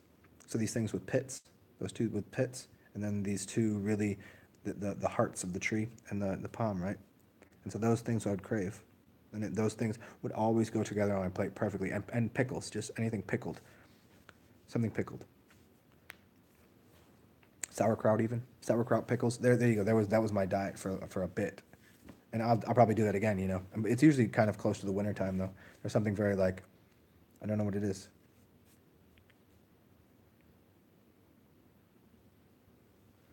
Yeah, Emma, but the allergy thing, you got to look a little deeper into allergies. If you have an allergy to something, it's your body's way of getting out. It's not that your body's allergic to it. You're looking at it backwards. It means that your body's actually that food is doing your body a favor by getting something out. It means you take a small amount of it. You micro amount. Like if you were allergic to certain kind of nuts, it means what that nut would be fixing is if you had, say, a problem with your amygdala gland, and you eat an almond and you have a rash to it. It's actually removing the thing from the amygdala because the almond is for the amygdala gland. So what you do is you would take just one of them and then see if, okay, can I eat another one? Okay. Now it's okay. Next time, then you'd eat two. The next time you'd eat three. And you'd see that it's not you building up a tolerance to that thing because those things are of nature. Those things are what you're supposed to be consuming. But you put something as a block in the way of what the avocado is. So for you, you probably have a problem with your cervix, or you probably have a problem with your reproductive system, or you probably have a problem with something to do with like being like giving birth, like your birth canal, the channel, your something with your ovaries even. So if you have a problem with avocados, you might have a problem with uh, say olives too, which would be ovaries. Ovaries or olives are all alive. Those are the words. So that thing would be helping you to clean out whatever's the problem inside of there. That this would just be a guess at it, but it tends to be how it works. These signatures of nature are are harmonics of the plant. So those harmonics of that plant would be cleaning out and echoing into your belly, the avocado, goof, goof, goof, goof. And now instead of pushing everything out of your skin, you get hives. You don't get hives; it's pushing out the poison. Next time, you just eat a little bit. Try it maybe. You can't eat a whole avocado. Is it the smell of an avocado will kill you? Will a bite of an avocado put you there? How about a half a spoonful? You know. I'm not saying to put yourself in pain. I'm not saying to give yourself hives, but again, you're not giving yourself hives. hmm The closer to the sun, the more information. Yeah, yeah, yeah, yeah, yeah, yeah. Yeah. So remember, the doctrine of signatures are echoes, echoes of the harmonics of those colors, flavors, sounds, and I think that's what's happening internally if you're an echo chamber for things inside of you. Trying to think of there are some things that I've been allergic to. Um, hmm. I can't think of anything off the top of my head, but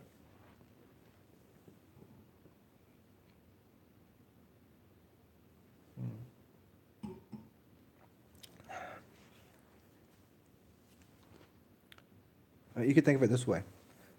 There's certain frequencies, sound frequencies that you won't like that might make you sickly. You could probably put a certain frequency on, 900 megahertz. Oh, I don't like that.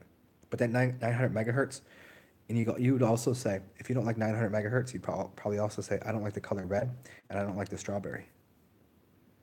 Then you learn something. It's exactly the same thing. It's on that same harmonic scale, which is all connected to say your something in your root chakra. And I say root chakra to be like, let's make it easy. Let's just give you a round ball there. It's something around there. And you'd find something within there that is actually attuned and accumulates the information from those harmonics going in your ear and the color red that you're looking at and the taste of that food, which is a smell.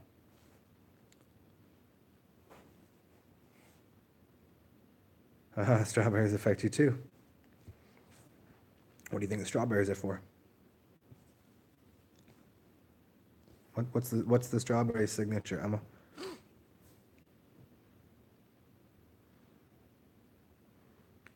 It's the same as the tomatoes.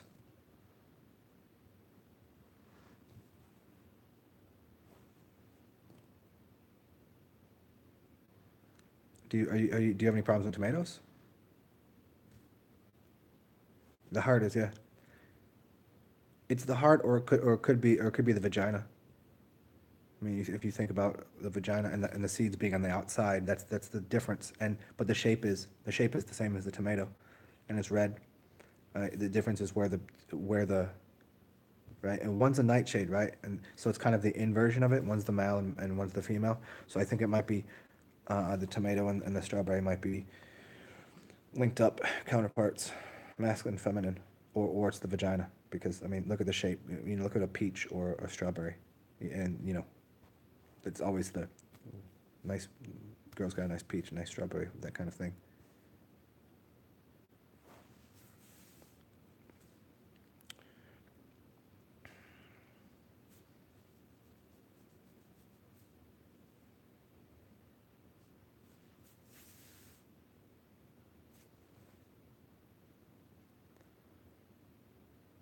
So the strawberry and the avocado.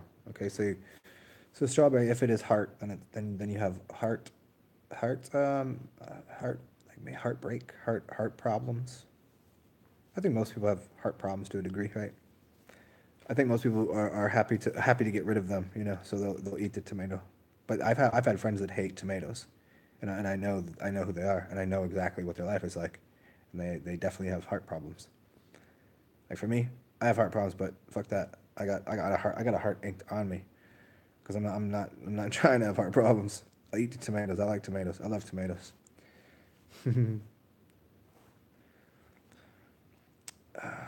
Your heart, Emma, is naturally strong. Don't say it's naturally weak. And kidneys. So you got a bunch of internal, right? So you're right in there. So your kidneys, your heart, and your belly. Ah, interesting. All right in there. I'm trying to think of a good meal for you to eat. Hmm.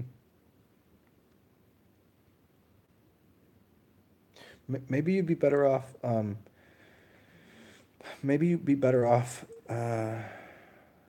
finding the sounds, the tones, and the smells that are associated with that, because I don't think that will give you the problem. You might dislike them at first.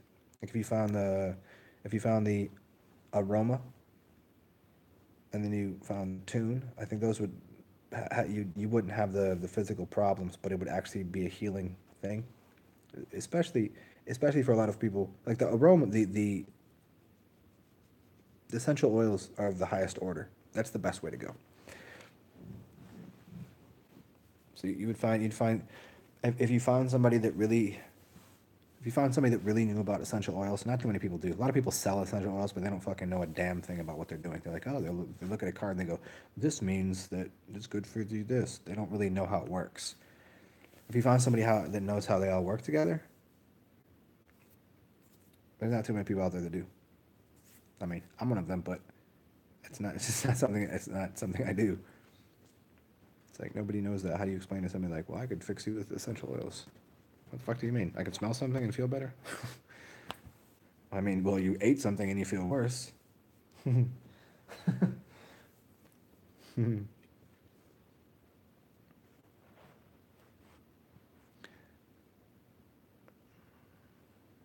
You were Emma when you was 21, 22. You were into all this and endocrinology. It's what I live around. Physically sensitive to another. It sounds weird, but yeah, yeah, I hear you.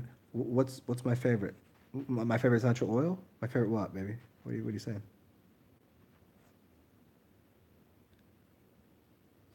Herbalists, yeah, well, because herbalists, for the most part, aren't herbalists are naturopaths usually. You'd want to find traditional Chinese medicine would be the first way to go. TCM.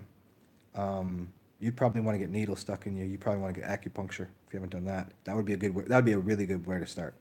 If you haven't got acupuncture, that's a good place to start. Um, Obviously, doctors are not the place to go, and herbalists tend to think that herbs fix everything, but they're working with dried herbs. They're working with again. They're working.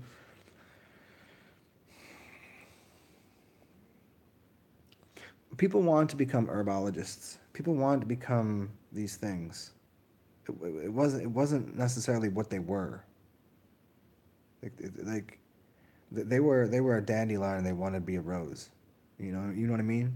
And so they don't have the basic, they don't have the underlining knowledge of why this shit works.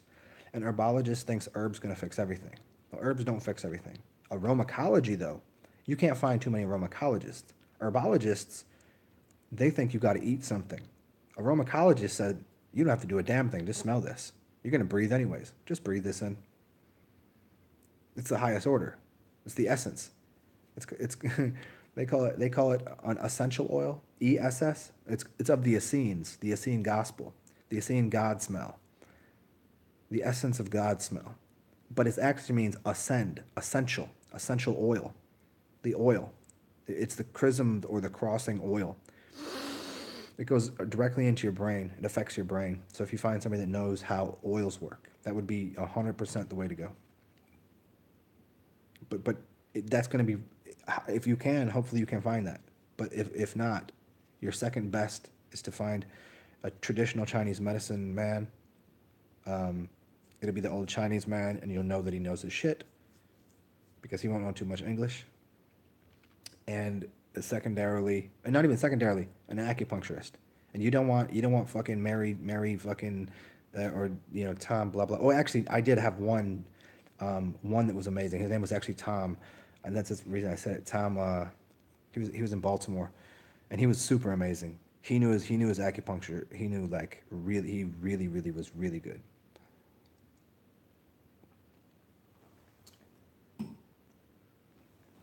Yeah, he was in Baltimore. So I had two great acupuncturists. One was in Baltimore. One was in New Orleans. Um, and so that's where really you got to go. Does that make sense? The oils are the best thing.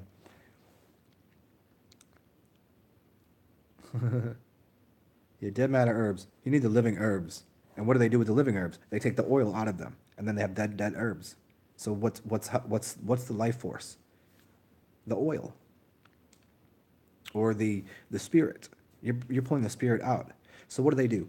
They take the spirit out and they put it in the alcohol. So now you know have an alcohol tincture. Put it on your tongue. That's a good way to go. Or you can just buy yourself a bottle of gin. Then you got yourself a genie in the bottle. But that's gonna be too intense for most people. I know. I play with alcohol, but you know, don't do that. Yeah.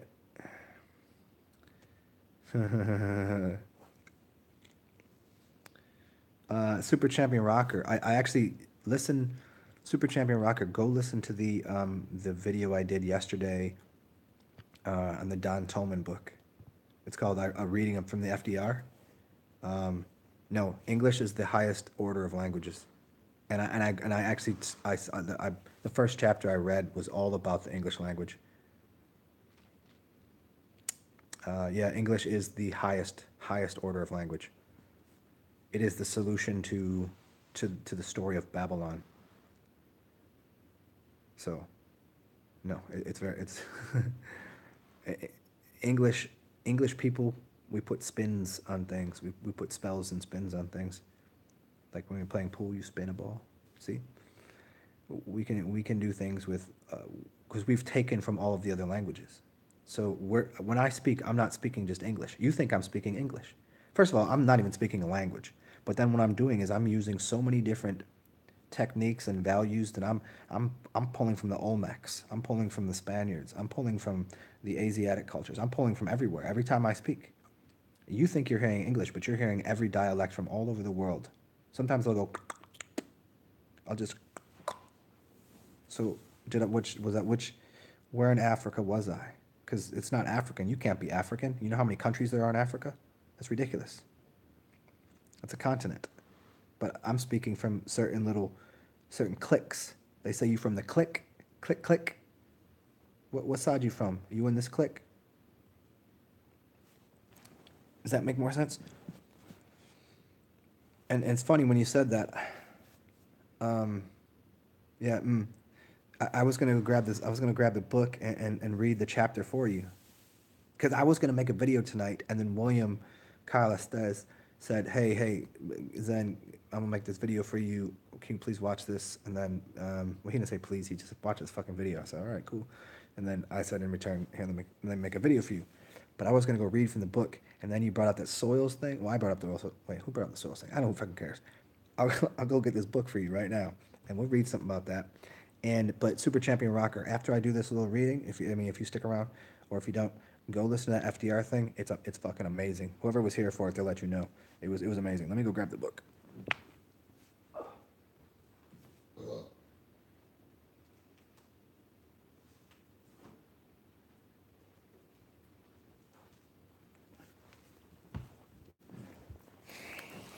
Oh, you guys are. It's a bedtime story, huh?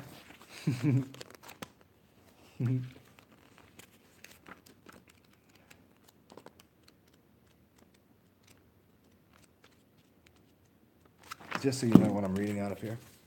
This giant thing here. There you go. It's the Encyclopedia of Whole Food Knowledge, of Whole Food Medicine, excuse me. The Pharmacist's Desk Reference by Don Tolman. And let me just tell you, let me just give you a couple quotes before I open up the book. Here's a couple quotes for you.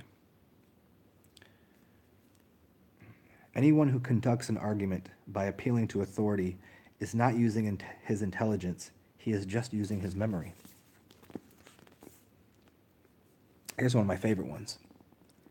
It's by Henry David Thoreau. He says, "One farmer says to me, 'You cannot live on vegetable food solely, for it furnishes nothing to make muscle and bone with.' And so he religiously devotes a part of his day to supplying his system with the flesh and raw materials of animal. Talking all the while he walks behind his oxen, which with his vegetable-made muscle and bones jerk him along and his lumbering plow along in spite of every obstacle."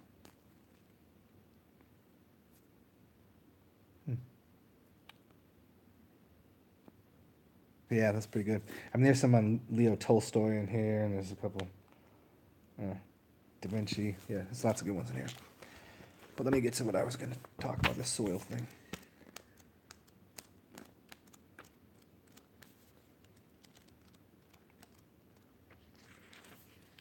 Ooh, look at that. Found it. Right there. Pretty good at that. All right, here you go, guys. Let's take a drink, and then we'll get into this. Yeah, this is TsarXen. That is a good one. Was that Da Vinci, I think? Yeah.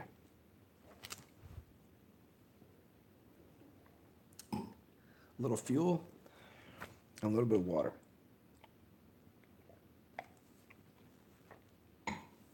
Okay.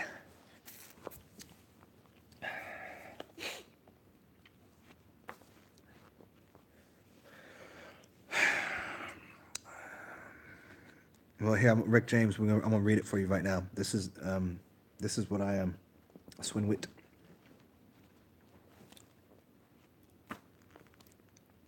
Must one be in or need therapy in order to savor the pleasures of plant fragrances and oils? Of course not. So why call the study and joyful use of oils therapy of oils and fragrance? Aromacology, and before that, auracology, which is your aura, covered it all. The love, the art, the science, and the method for thousands of years. Then some guy burns his arm back in the 1920s, accidentally uses lavender oil, and poof, aromatherapy is born. Let me just jump in here. I think, you know how we call urine therapy? We should call it urocology or orincology, because then it becomes what? College. So from there, the focus of oil use went from health and pleasure to fight against symptoms of disease. Oils got caught somewhere between folklore, science, pharmaceuticals, miracle health pills, and capsules. You know, snake oil. Some harmless and some dangerous. Then oils fell into the hands of expert therapists. Aromatherapists are, for the most part, self appointed doctors of oil who somehow hold a hidden, lost, and mysterious, ultra essential, extremely complex knowledge of blending, mixing oils properly. There may be less than six in the entire world who hold this there may be less than six in the entire world who hold this precious data, and one you know of just happens to be the president of the company you've just chosen to get your oils from. How fortuitous is that? Oils are so complex, science doesn't even fully understand them. Can you build a computer or a car? Probably not, but use them is pretty easy. It's the same thing with oils. Nature makes them complex, and they are simple to use until an angry expert tells you it's all a mystery. Smile, you're on the Nile. Every book on perfumery of aromatic oils has a talk of Egypt. 'Cause truth be known, that's where it all started. Swinwit, Swinwt, is the Egyptian word that translates into polymath aromatist, literally a woman pharmacist, a person of great and varied learning in plant oils and whole food healing. Egyptologists have discovered that their swinwit or polymaths use plants, plant oils, whole foods, drip sea salt, sunshine, massage enemas, breath, water, fasting, raw milk, even mother's milk, honey, heated perfumery, smolting, sexuality, beer, and wine as their angel messengers of the assistance of healing. Anything beyond these were harmful and believed to be inspired of Seth, the evil one. Did you know that before plant odors were called aromas, they were called auras? And if I may just jump in here, aura is where you get the original bull or cattle called the auroch. Auras come from two words, one for gold and the other for light. AU is gold and Ra is light. So your aura is the golden light. For the Greek, aura meant healthy breath. In Latin, aura means gentle breeze. Aura meant invisible imagination or radiance, the distinctive but intangible qualities that surround a person or thing. Odors communicate to us. Attraction to people, foods, or things, or even an aversion to them is always influenced by smell. We take in odor messages with our breath, interpret and decipher them, and act or react accordingly. Oftentimes, a person's odor changes with illness. Follow your nose. Fragrances move us. They touch our minds, our hearts, our inner physical spaces, the core of our being. Oils can relax, rejuvenate, soothe, or stimulate. They encourage wonderful feelings of well-being. Oils indulge the senses, shift moods and attitudes, and often lift people out of symptoms of sickness and even depression. Scientists do not know exactly how different smells are distinguished, nor how they are effective in such wonderful ways. Even the theory of odor molecules having specific shapes that kind of plug into receptor sites on the olfactory bulbs, mucosal linings is giving way to effluvial molecular frequency broadcasting neuroelectric vibration messengers for the brain to interpret. But again, it ain't easy. A child knows a great smell from a bad one. Aromacology, aromagenera, aroma psychology, aromatology, aromatherapy. Where does it end? Right here. Where does it start? Right here. And here's why. Health and healing only come from a happy heart. Imhotep and Amnahotep, the dual healers of ancient Egypt's 3000 BC Egypt, as taught by the Swinwit. Ancient Egyptian healers believed the happy heart was the object of their service, and once again that plants, plant oils, seeds, whole foods, drip sea salt, sunshine, massage, enemas, breath, water, fasting, honey, beer, milk, and wine, chosen intuitively through the feelings of attraction to or feelings of aversion to by the patients themselves, would restore the mind, body, and emotions to become a happy heart. The 7 sacred oils in the 5-palm palette of the ancient Egypts. When it comes to the smells, the nose knows and the nose knows.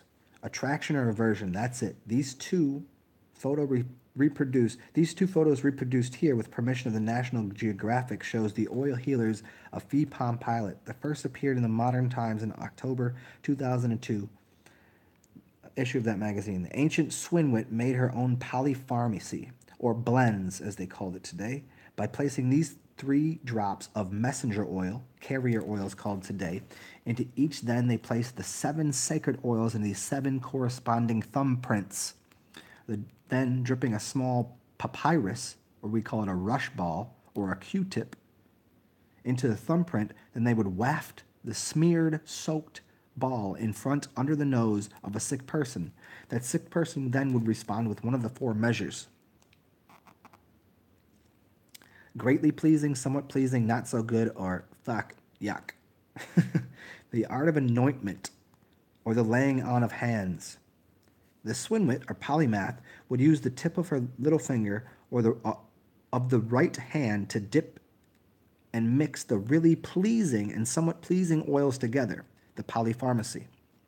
She would then dip and touch the blends of all the pleasing thumbprints, still using the right hand, little finger, to all that's known as the points of what's outside enters in, but only those on the person's left side. But then they would let the palette down and massage the oil blends into that area. Then the oils of aversion, the not so good, and the yuck, using the little finger of the left hand, and apply that into the right side of the body and pull the pleasing oils through the body and out of the right side, allowing the breath of life to enter the right ear, bringing healing, thus creating a happy heart. Will the sickness and death exit through the left ear? Can you use other oils in the palette as well? Of course. Temple workers of light. Magus means light. Magi means worker of light. Magic means seemingly miraculous results. These foundational bases of all healing ancients was harm no one. Healing was an act of love, a method to bring light and order into another's life, and in so doing, increasing your own. It is the art, science, and method of using all natural energies to bring about needed change. They were acutely aware of natural forces around them. They knew of electricity and magnetism before those words are even coined into Latin. Nuts fell to the ground. Lightning blasted trees and cut canyons into seconds. Animals' fur created sparks on dry summer's day when stroked. Metallic rocks strangely attracted bits of iron. They intuitively knew the powers of plants and whole foods and the oils of these things, and how it affected their energies and their own hearts, minds, and bowels. This led to incense, oils, baths, brews, tinctures, candles, and Celatina Felix, the Phi Palm Pilot. High health, a temple endowment or a ritual for life. Let your personal Phi Palm Pilot become a smell and feel success ritual. Discover the power of full engagement. Top athletic, business, and personal capacity trainers know that time and task management is no longer a viable solution to enduring high performance, high performance, nor life balance. Today we live in a digital time. Our pace is rushed, rapid fire, and relentless. Facing crushing workloads, social and relationship demands, we try to cram as much as possible into every single day. We're wired up, but we're melting down. Personal Phi Palm Pilot, a secret, highly practical hands-on, scientifically based research over 3 decades reveals energy management is the bedrock of an individual lasting performance, health, and fulfillment. The number of hours in a day is fixed, but the quality of energy available is not. The fundamental insights applied to the P4 healing method has to do with Has to do with revolutionizing your life and release into you the power of your full engagement. The equation, pure essential oils that produce in you an unconscious balance between energy used and energy gleaned. A life management ritual. Daily life rituals generate human energy, which allows you to tap into the power of your full engagement. Not to get all zen on you, but P4 and essential oils put you in the now. And there you go. Now you know about oil.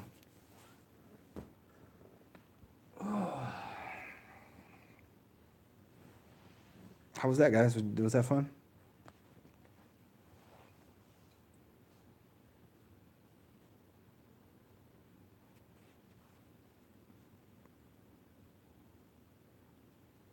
As the TsarXen, that is, of course, Don told me. Yeah, Super Champion Rocker, drink pee every day, and if you can't do that, go find yourself an essential oil.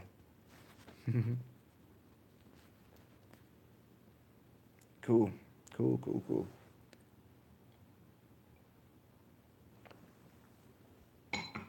One second, y'all.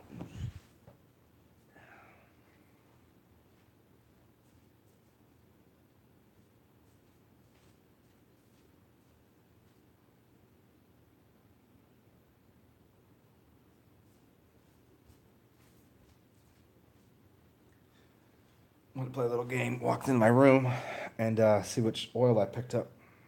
It was in the dark room. I couldn't. I have a big tray of oils. What did I pick up here? I picked up bergamot.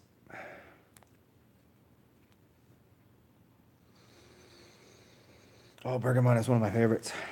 So happy I picked this one up. Bergamot is a mixture of basically the smell of cedar, orange, eucalyptus, and lime. That's what bergamot is. I mean, bergamot is its own thing, but cedar, orange, citrus, yeah, eucalyptus, yeah. I wish you guys could smell this, but if you close your eyes, I can help. I can help you do something right now. Check it out. Close your eyes. Close your eyes. And anybody that knows cedar or cedar wood, remember that smell. And everybody knows the smell of orange peel. Smell orange peel. You know, or just squeeze the orange in your hand and you get you get that oil on it right there, and you rub it around. Then, if you don't know eucalyptus, what you do know is tea tree. It's very close to that. If you combine all those together, and then you put a little bit, there's this little bit of, those are all, what's that last smell?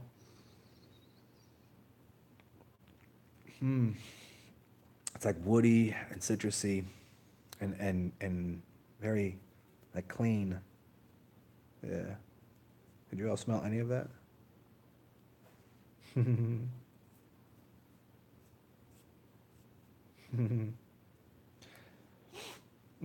That's good. And after you smell a lot of oils, what you have to do is you have to smell. I don't know what it is. I don't know if it's a chemical in it, but you smell coffee beans.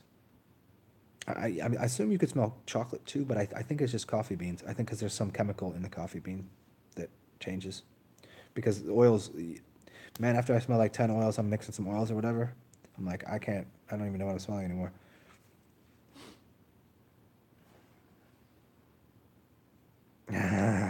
Here's Big James.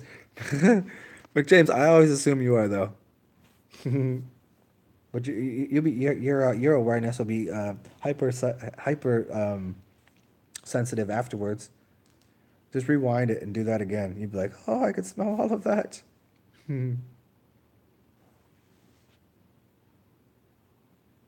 Yeah. Yeah, I mean, Emma, that's what what are you doing? What are you doing with your life? You should just get in aromatology, just do that. We need somebody that knows what they're doing with that shit. Can't be the only one. I mean, there's only 6 of us.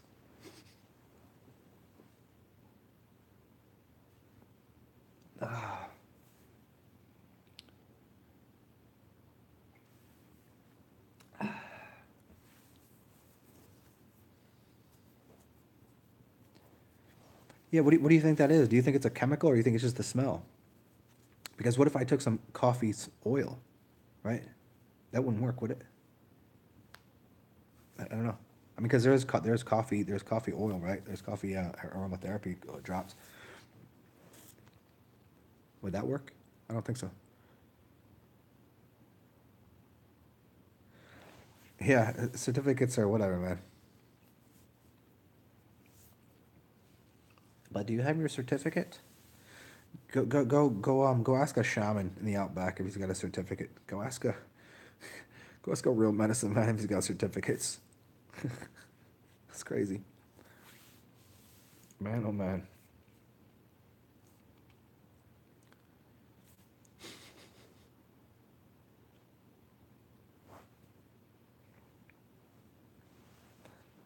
Mm. All right.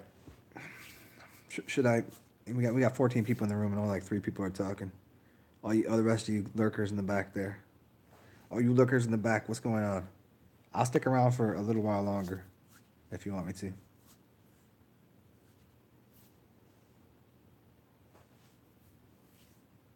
Yeah, they don't want clever.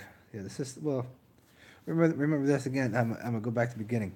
The system doesn't care what you are. The people that are high in the system, the people that like they don't want you to take their job. So but the system doesn't care. They didn't invent the system. You just sidestep them. Fuck them. What's up? Unsen, what time is it for you? You're making din din at like, isn't it like, is it like 11 o'clock for you?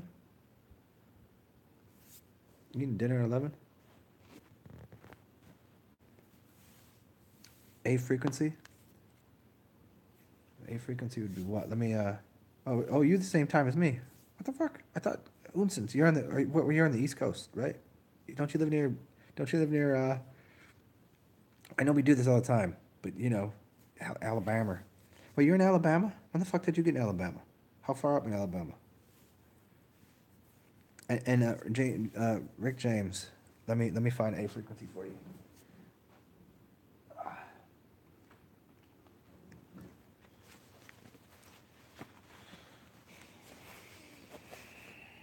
Oh man, I don't know what these are. I just know them by numbers.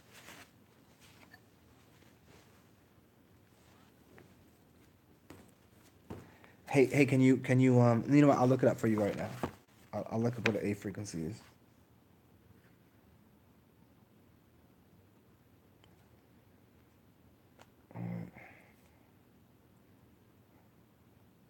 Hey, instance, you ain't my shows too long.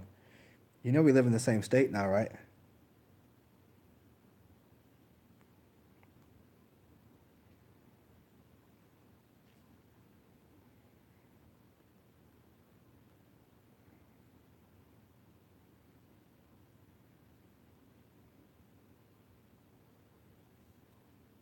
Let me find this A tone real quick.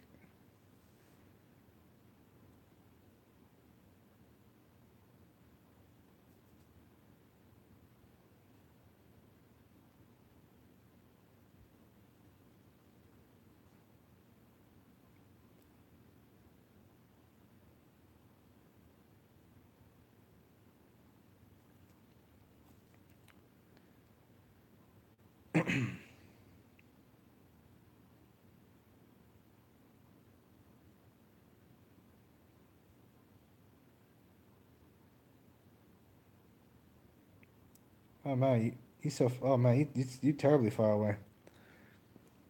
But instance, we live in the same state. You way out there, dog. You almost near Nashville. Hot damn. Are you even above Atlanta? Damn, Nashville is you've been to Nashville, right? Nashville is a funky ass city. Like, and I mean funk. When I say funky, I ain't saying it in a good way. I don't like Nashville. I mean, I can't say I don't like it at all, but I was only there for a little bit. But like, I went there with Ami, and it didn't make her or I feel comfortable. It was. I mean, I ain't gonna say everybody's racist, but it seemed like pretty racist that city. I don't know if anybody from Nashville can prove me wrong and show me love, cause I ain't white. Show some black people love. Oh wait, they ain't even black. They're brown. Oh shit. Show some Indian people love. Nashville is a funky, weird city. But yeah, you know where I live. Come on. Well, you're welcome down here anytime you want, Instance.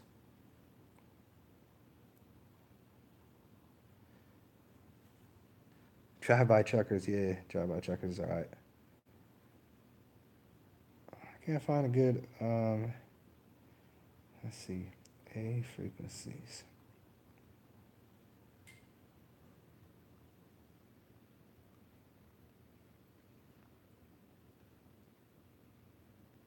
Mm,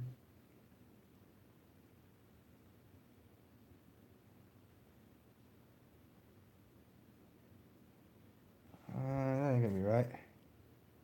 116, 110, 110, 220. Let me see what I got here.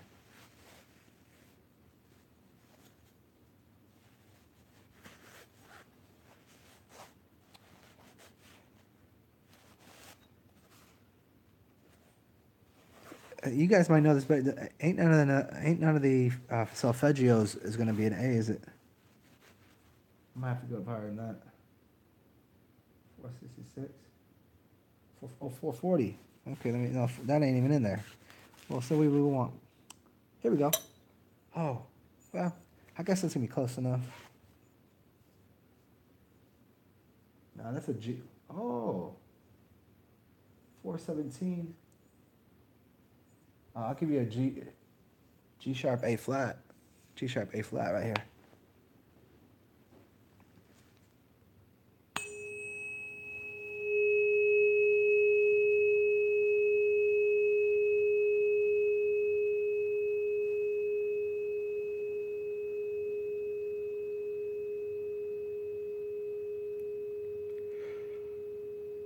Oh.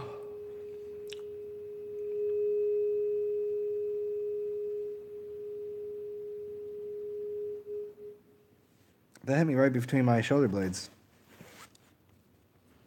That was good.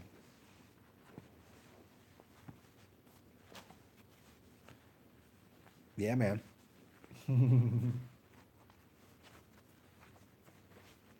Okay, okay.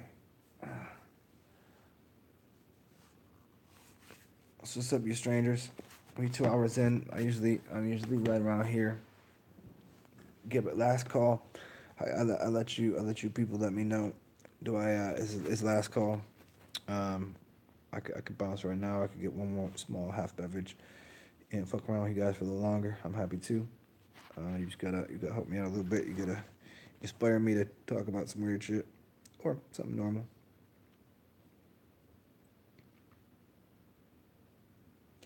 Yeah, yeah, yeah. Oh, okay. Yeah, no, Rick James. I didn't think you mean anytime. I was meaning the coffee smell and the oil smell a different frequency. Uh, yeah, I was saying the same thing. Is the smell and the oil a bit different? Yeah, I don't know. Or I think, is it something about the oil getting stuck in your nose? Something about the dryness of the bean that pulls something out of the nose? I don't know.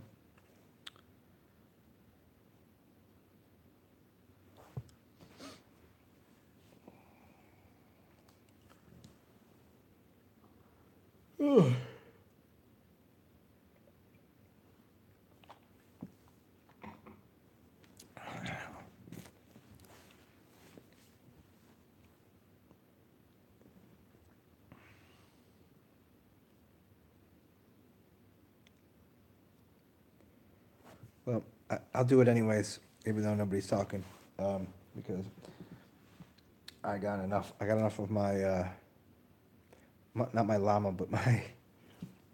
How come I always want to call him a llama when he's an alpaca? They're very similar, but I'll give you to the end of my alpaca, which is just some tea, and I need like a little half shot. I'm gonna take a nap, so I'll give you guys until I can pour this to come up with some quarries.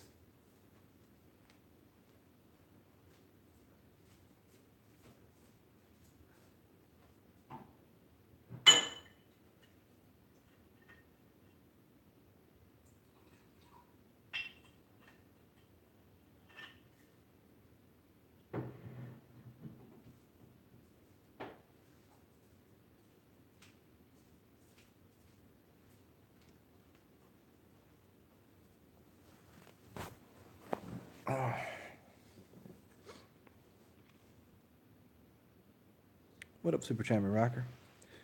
Okay, okay.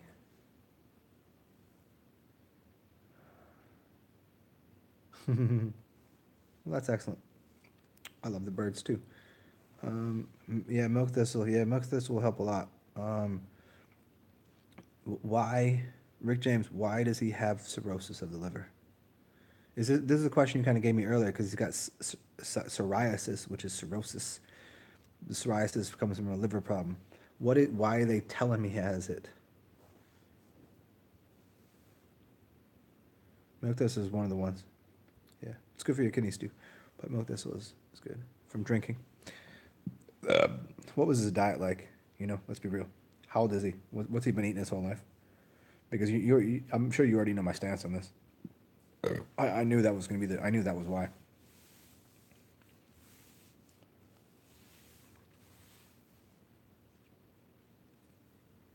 And how old is he? And what's his diet been like? That would be two. Let's start there.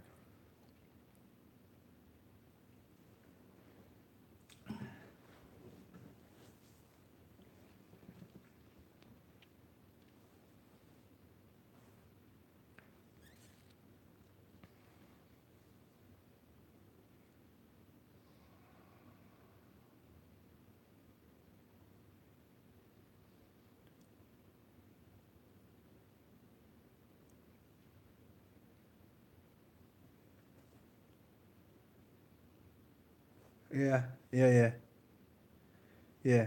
Well, the simple thing here, Rick, is whenever doctors will tell you there's something wrong with you because of something, they have no idea. How can a doctor? Let's start with the what the human body is, and how can a doctor say it's because of that? They'll never tell you it's the right reason because there's too many things going into the human body and every day. Does he have toxic relationships? Does he listen to shitty music? Most importantly, what is he eating? Does he have a desk job? Is he active? Does he have a good sex life? Is he like, you know what I mean? Like all of these things go into health, and to just go, no, drinking is the problem. I mean, that's never been the problem for anyone ever. That's for certain. That's an absolute fact.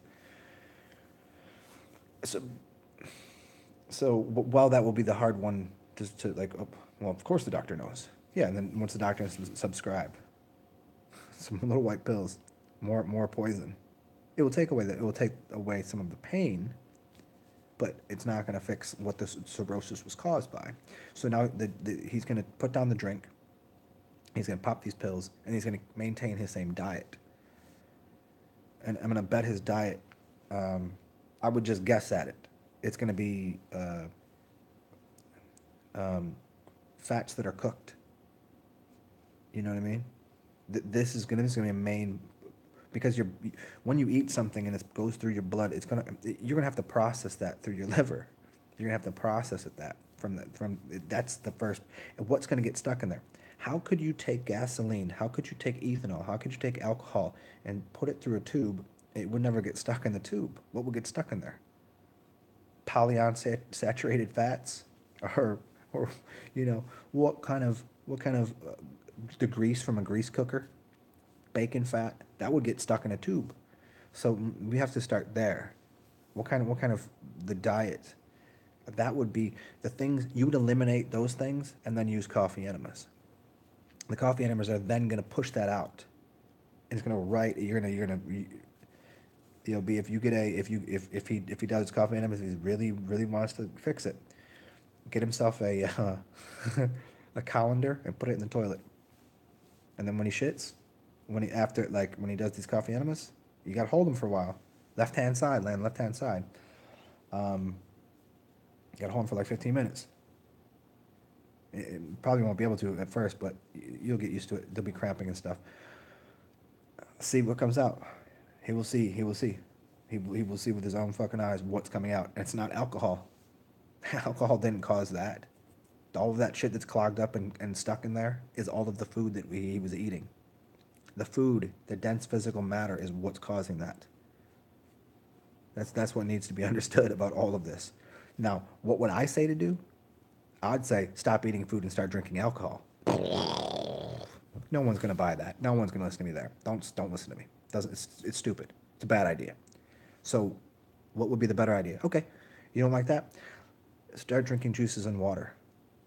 Juices and water because they're gonna clean out the problem with the. If you put juices in you and well, I wouldn't use vinegar, but the juices, what are they gonna do? Slippery. What's going on with the water? Slippery. It's gonna grab onto stuff and start moving it through the system. So it's always about fasting. It's always about water. It's always about enemas, especially people with clogged up kidneys, which is pretty much everybody. I mean, you're gonna clog up your kidneys. You're gonna clog up your liver because they're doing it's cycling through your system, right? Just you know what I mean. Kidneys, it's going to the liver, kidneys, your gallbladder spitting some shit out, blah blah blah. Just and we're trying to get it out of us, but then we're just like keep throwing stuff in there that backs up the whole system. So, you know what I mean? And so what the enemas do is forcing the kidneys, it's forcing the liver to just eject all the shit. What's up, Journey of Enlightened Path?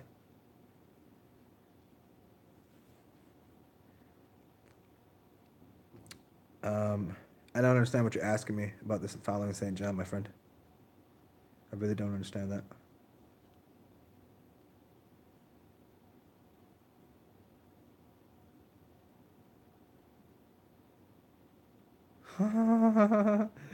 Yep, I hear you, Emma.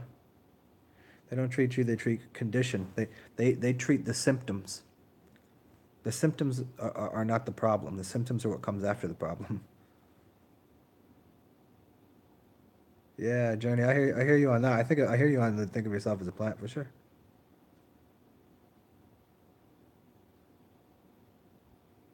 Yeah, the liver and gallbladder flushes are amazing. Any way you can do them.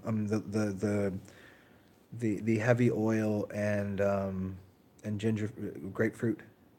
Like once everything's working, then just grapefruit and a little bit of oil here and there will happen again. If you've eaten bad for a couple days, then you're like, okay, grapefruit and it will come out again. You know what I mean? You'll see the clog come out immediately. You're like, oh, let's not do that again. um, Super champion. What are my thoughts on them?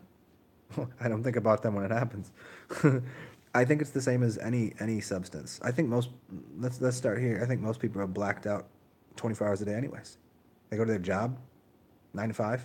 They ain't even drinking. They're blacked the fuck out. They have no idea what they're doing. Just talking the same shit in a meeting.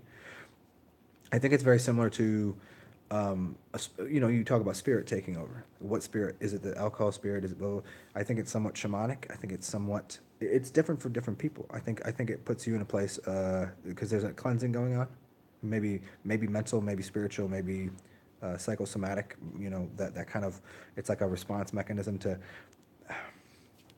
you know, and there's also, if you do a lot of anything, you're gonna black out. You smoke a bunch of weed, you can black out. I mean, take a nap. I mean, it's a little different, but okay. Do a bunch of any drug. You ain't gonna remember your shit. You ain't gonna remember any of your time. And most people black out at eating food. They black out watching TV. But ask me about what you did yesterday. People like, oh, watch this movie. Like, no, what did you do? Oh, you watched this movie. You were ingesting something. You blacked out. You watch a movie for 2 hours, and you're not analyzing the movie. If you're not looking at the movie, going, that's what's going on in that movie, analyzing it, observing it. If you're not actually you're taking it in. Now you've blacked out. You blacked out for 2 hours. So I don't think there's, I think there's a big differentiation in people's perception of what a blacking out is. You know, does that make a little bit of sense? Like I don't think it's a great idea for people to be blacking out on anything, especially alcohol. I mean, I think it's a foolish idea. I'm foolish, but I think most people are. I don't think most people know they're being foolish in the way that they black out.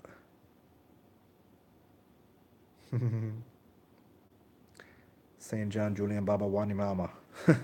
Wanya Mama. Yeah, yeah, I like that. Savon said you can't sell your soul, it's your spirit. Yeah, you do sell your spirit. Sometimes you give up your spirit and there's an exchange of spirits. I get you there. I've said it that way. Sometimes you're playing and hanging out, and sometimes you exchange spirits. And yeah, for sure.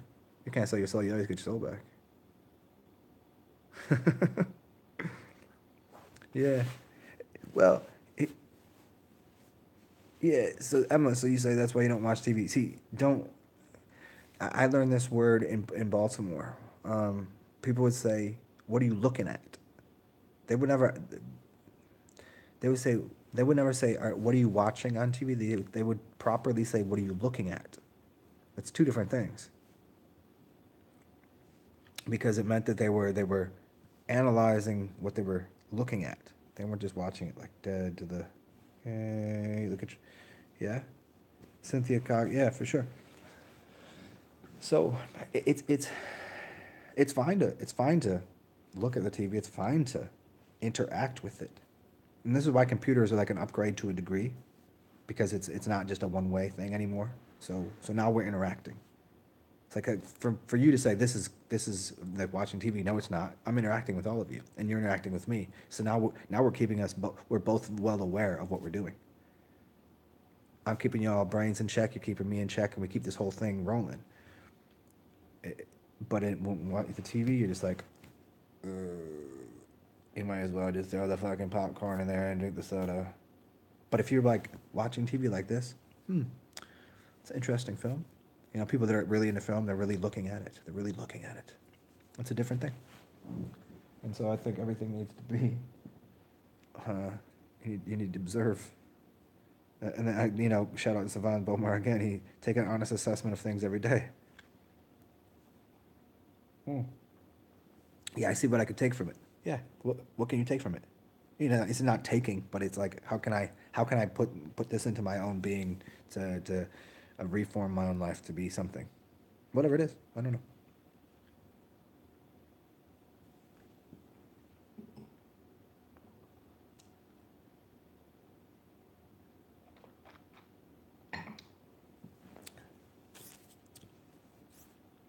Because to get back to the one of the earlier questions, I don't think they're here anymore. Maybe about 15 minutes in, 20 minutes in, somebody asked me, um, but what is the goal? Do I? They would assume that I believed in the ascension of the soul, and then, no, I don't. So it goes, what can we do to reform and mold our life in any way? Because if we look at fractals, that's really getting to this. If everything is fractals and morphogenetics, like we get into the morphing of geometries and fractal nature of things. Tell me a fractal that's wrong. All that's all we're ever doing. We're making new fractals. How can you be at a higher fractal? How can you how can you ascend to a higher fractal? You can't. There is no higher fractal. You just form it into a more glorious pattern or a less evolved pattern. Well, it's not even less evolved. Just you just change the patterning. That's all you do, forever and ever and ever. You can trick yourself into thinking you've advanced. Have you? So there's no ascension. There's no descension. There's perception of that. There's just rearranging fractals. So that's how we do it. It's, we all have we let me make very very clear for you, everyone. We all have a version, not a version, or is it, of ourselves, is what we'd call future, that's better than we are now, and more advanced. I used to think me being more advanced would being like some kind of like super teacher, like a yogi guru, Sadhguru style. Like, no, that's not. Then I really thought about it. I was like, no, I don't really fucking care. And then I was like, oh, maybe I'd learn something if I went and lived in the streets for a minute. I'm like, no, that's silly. And I was like, maybe I should just live the way I want to live. How do I want to live? And then I just said, so this is how I like to live. So this is exactly it. And I stopped thinking about what could I be in the future. But there is. I mean, I still think about the future.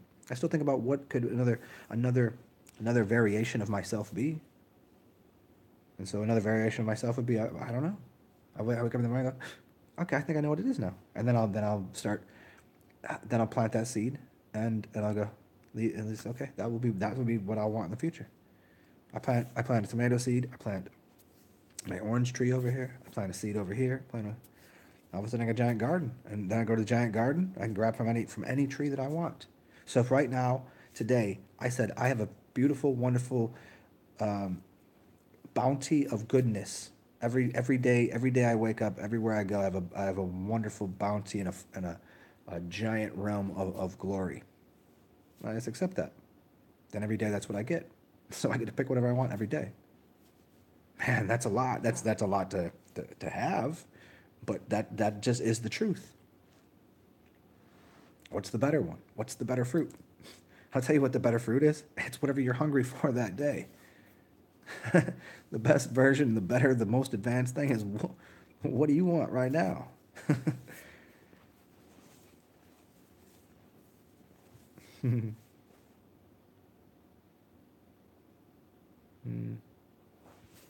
Oh, there you go. I think that was. I think. Hey, thank you for coming through, Journey. Yeah, I think that was for you. Or did you put that into me? Bing.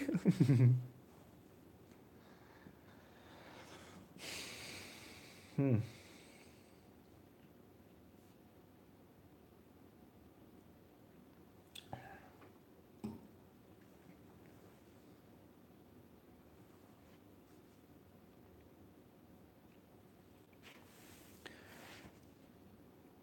So, Emma, what is time backwards? Did you think the better version of you was somewhere back in time? Ah, there it is, running around in time. Yeah, yeah. You jump out of time, and then you look at the whole thing. You look at the cube.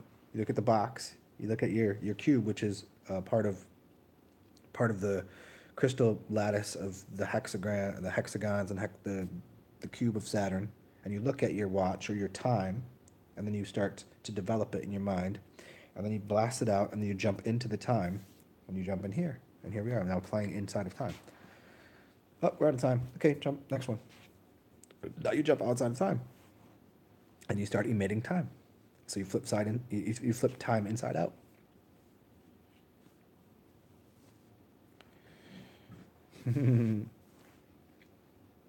Yeah, Emma, I told you my shit the other day was mine's pretty funny. I don't even know what it all means. I just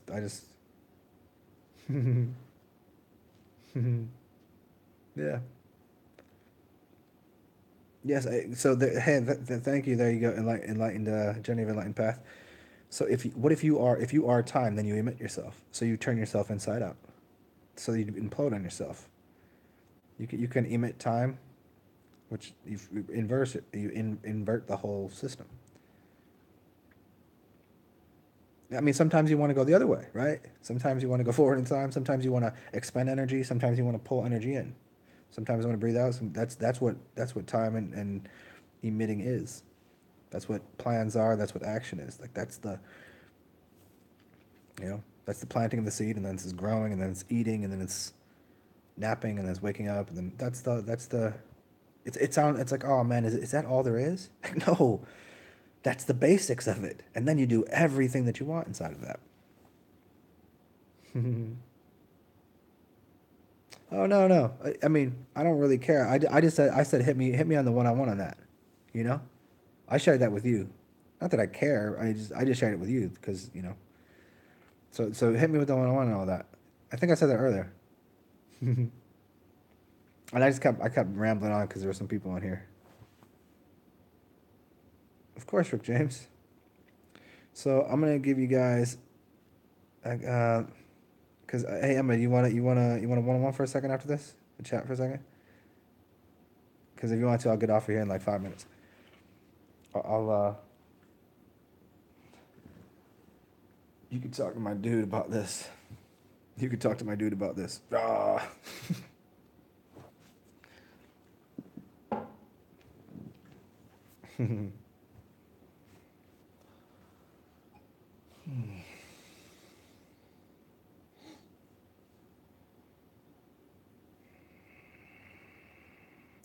So, has anybody left like a shot of alcohol out overnight, and you wake up and then you drink it, and you're like, where did all the alcohol go? There's way less in it, and then does it taste like water? Where did the spirit go? Is it floating around the house? Must be in the air.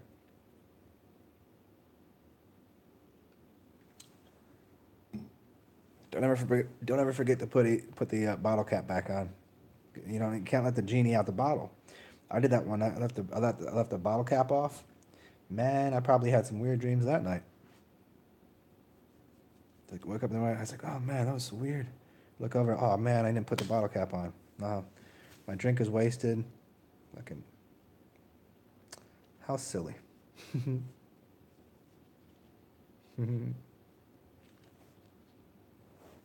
Yeah, Eva. Hey, Rick James, evaporated is Eva. Eva is the root of that. It could be Eva Poe, like because a Poe is a poet. Poe is poor. I mean, pose and poor poets is the pose, um, or you get pour to pour something out. So I think it's pour. So you'd have Eva pour, and then ate it. So Eva Eva is the evening. Pour, poured out. Ate, infinity. It.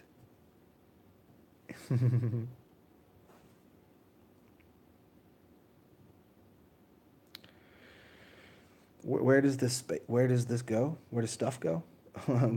Alan Watts got me in the headspace before. Where does this stuff go?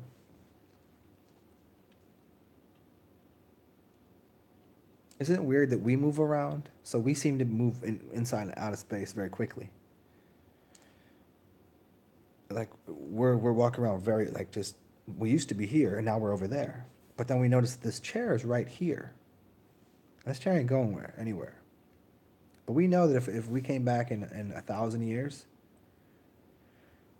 the chair would be moved if someone came and picked it up, which is a possibility. But if no one touches this area, how much will this decay? How about 1,000,000 years? Will this chair be nothing? But we know if we go out in the back and we see this tree, it's like nothing's there, and then a couple days the tree starts to grow. So we move fast, the tree kind of moves, and then we have these seemingly solid objects. Where does it go?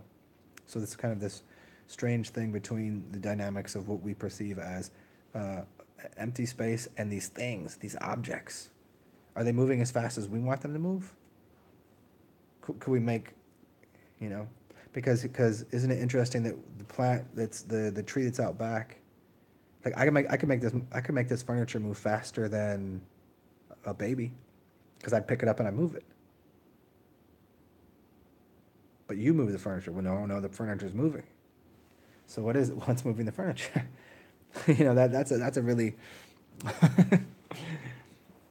you get me all goofy over here. Yeah. So on that note, let me I'm gonna call this an evening so I can go chat with Emma if you want to on the little ones and onesies.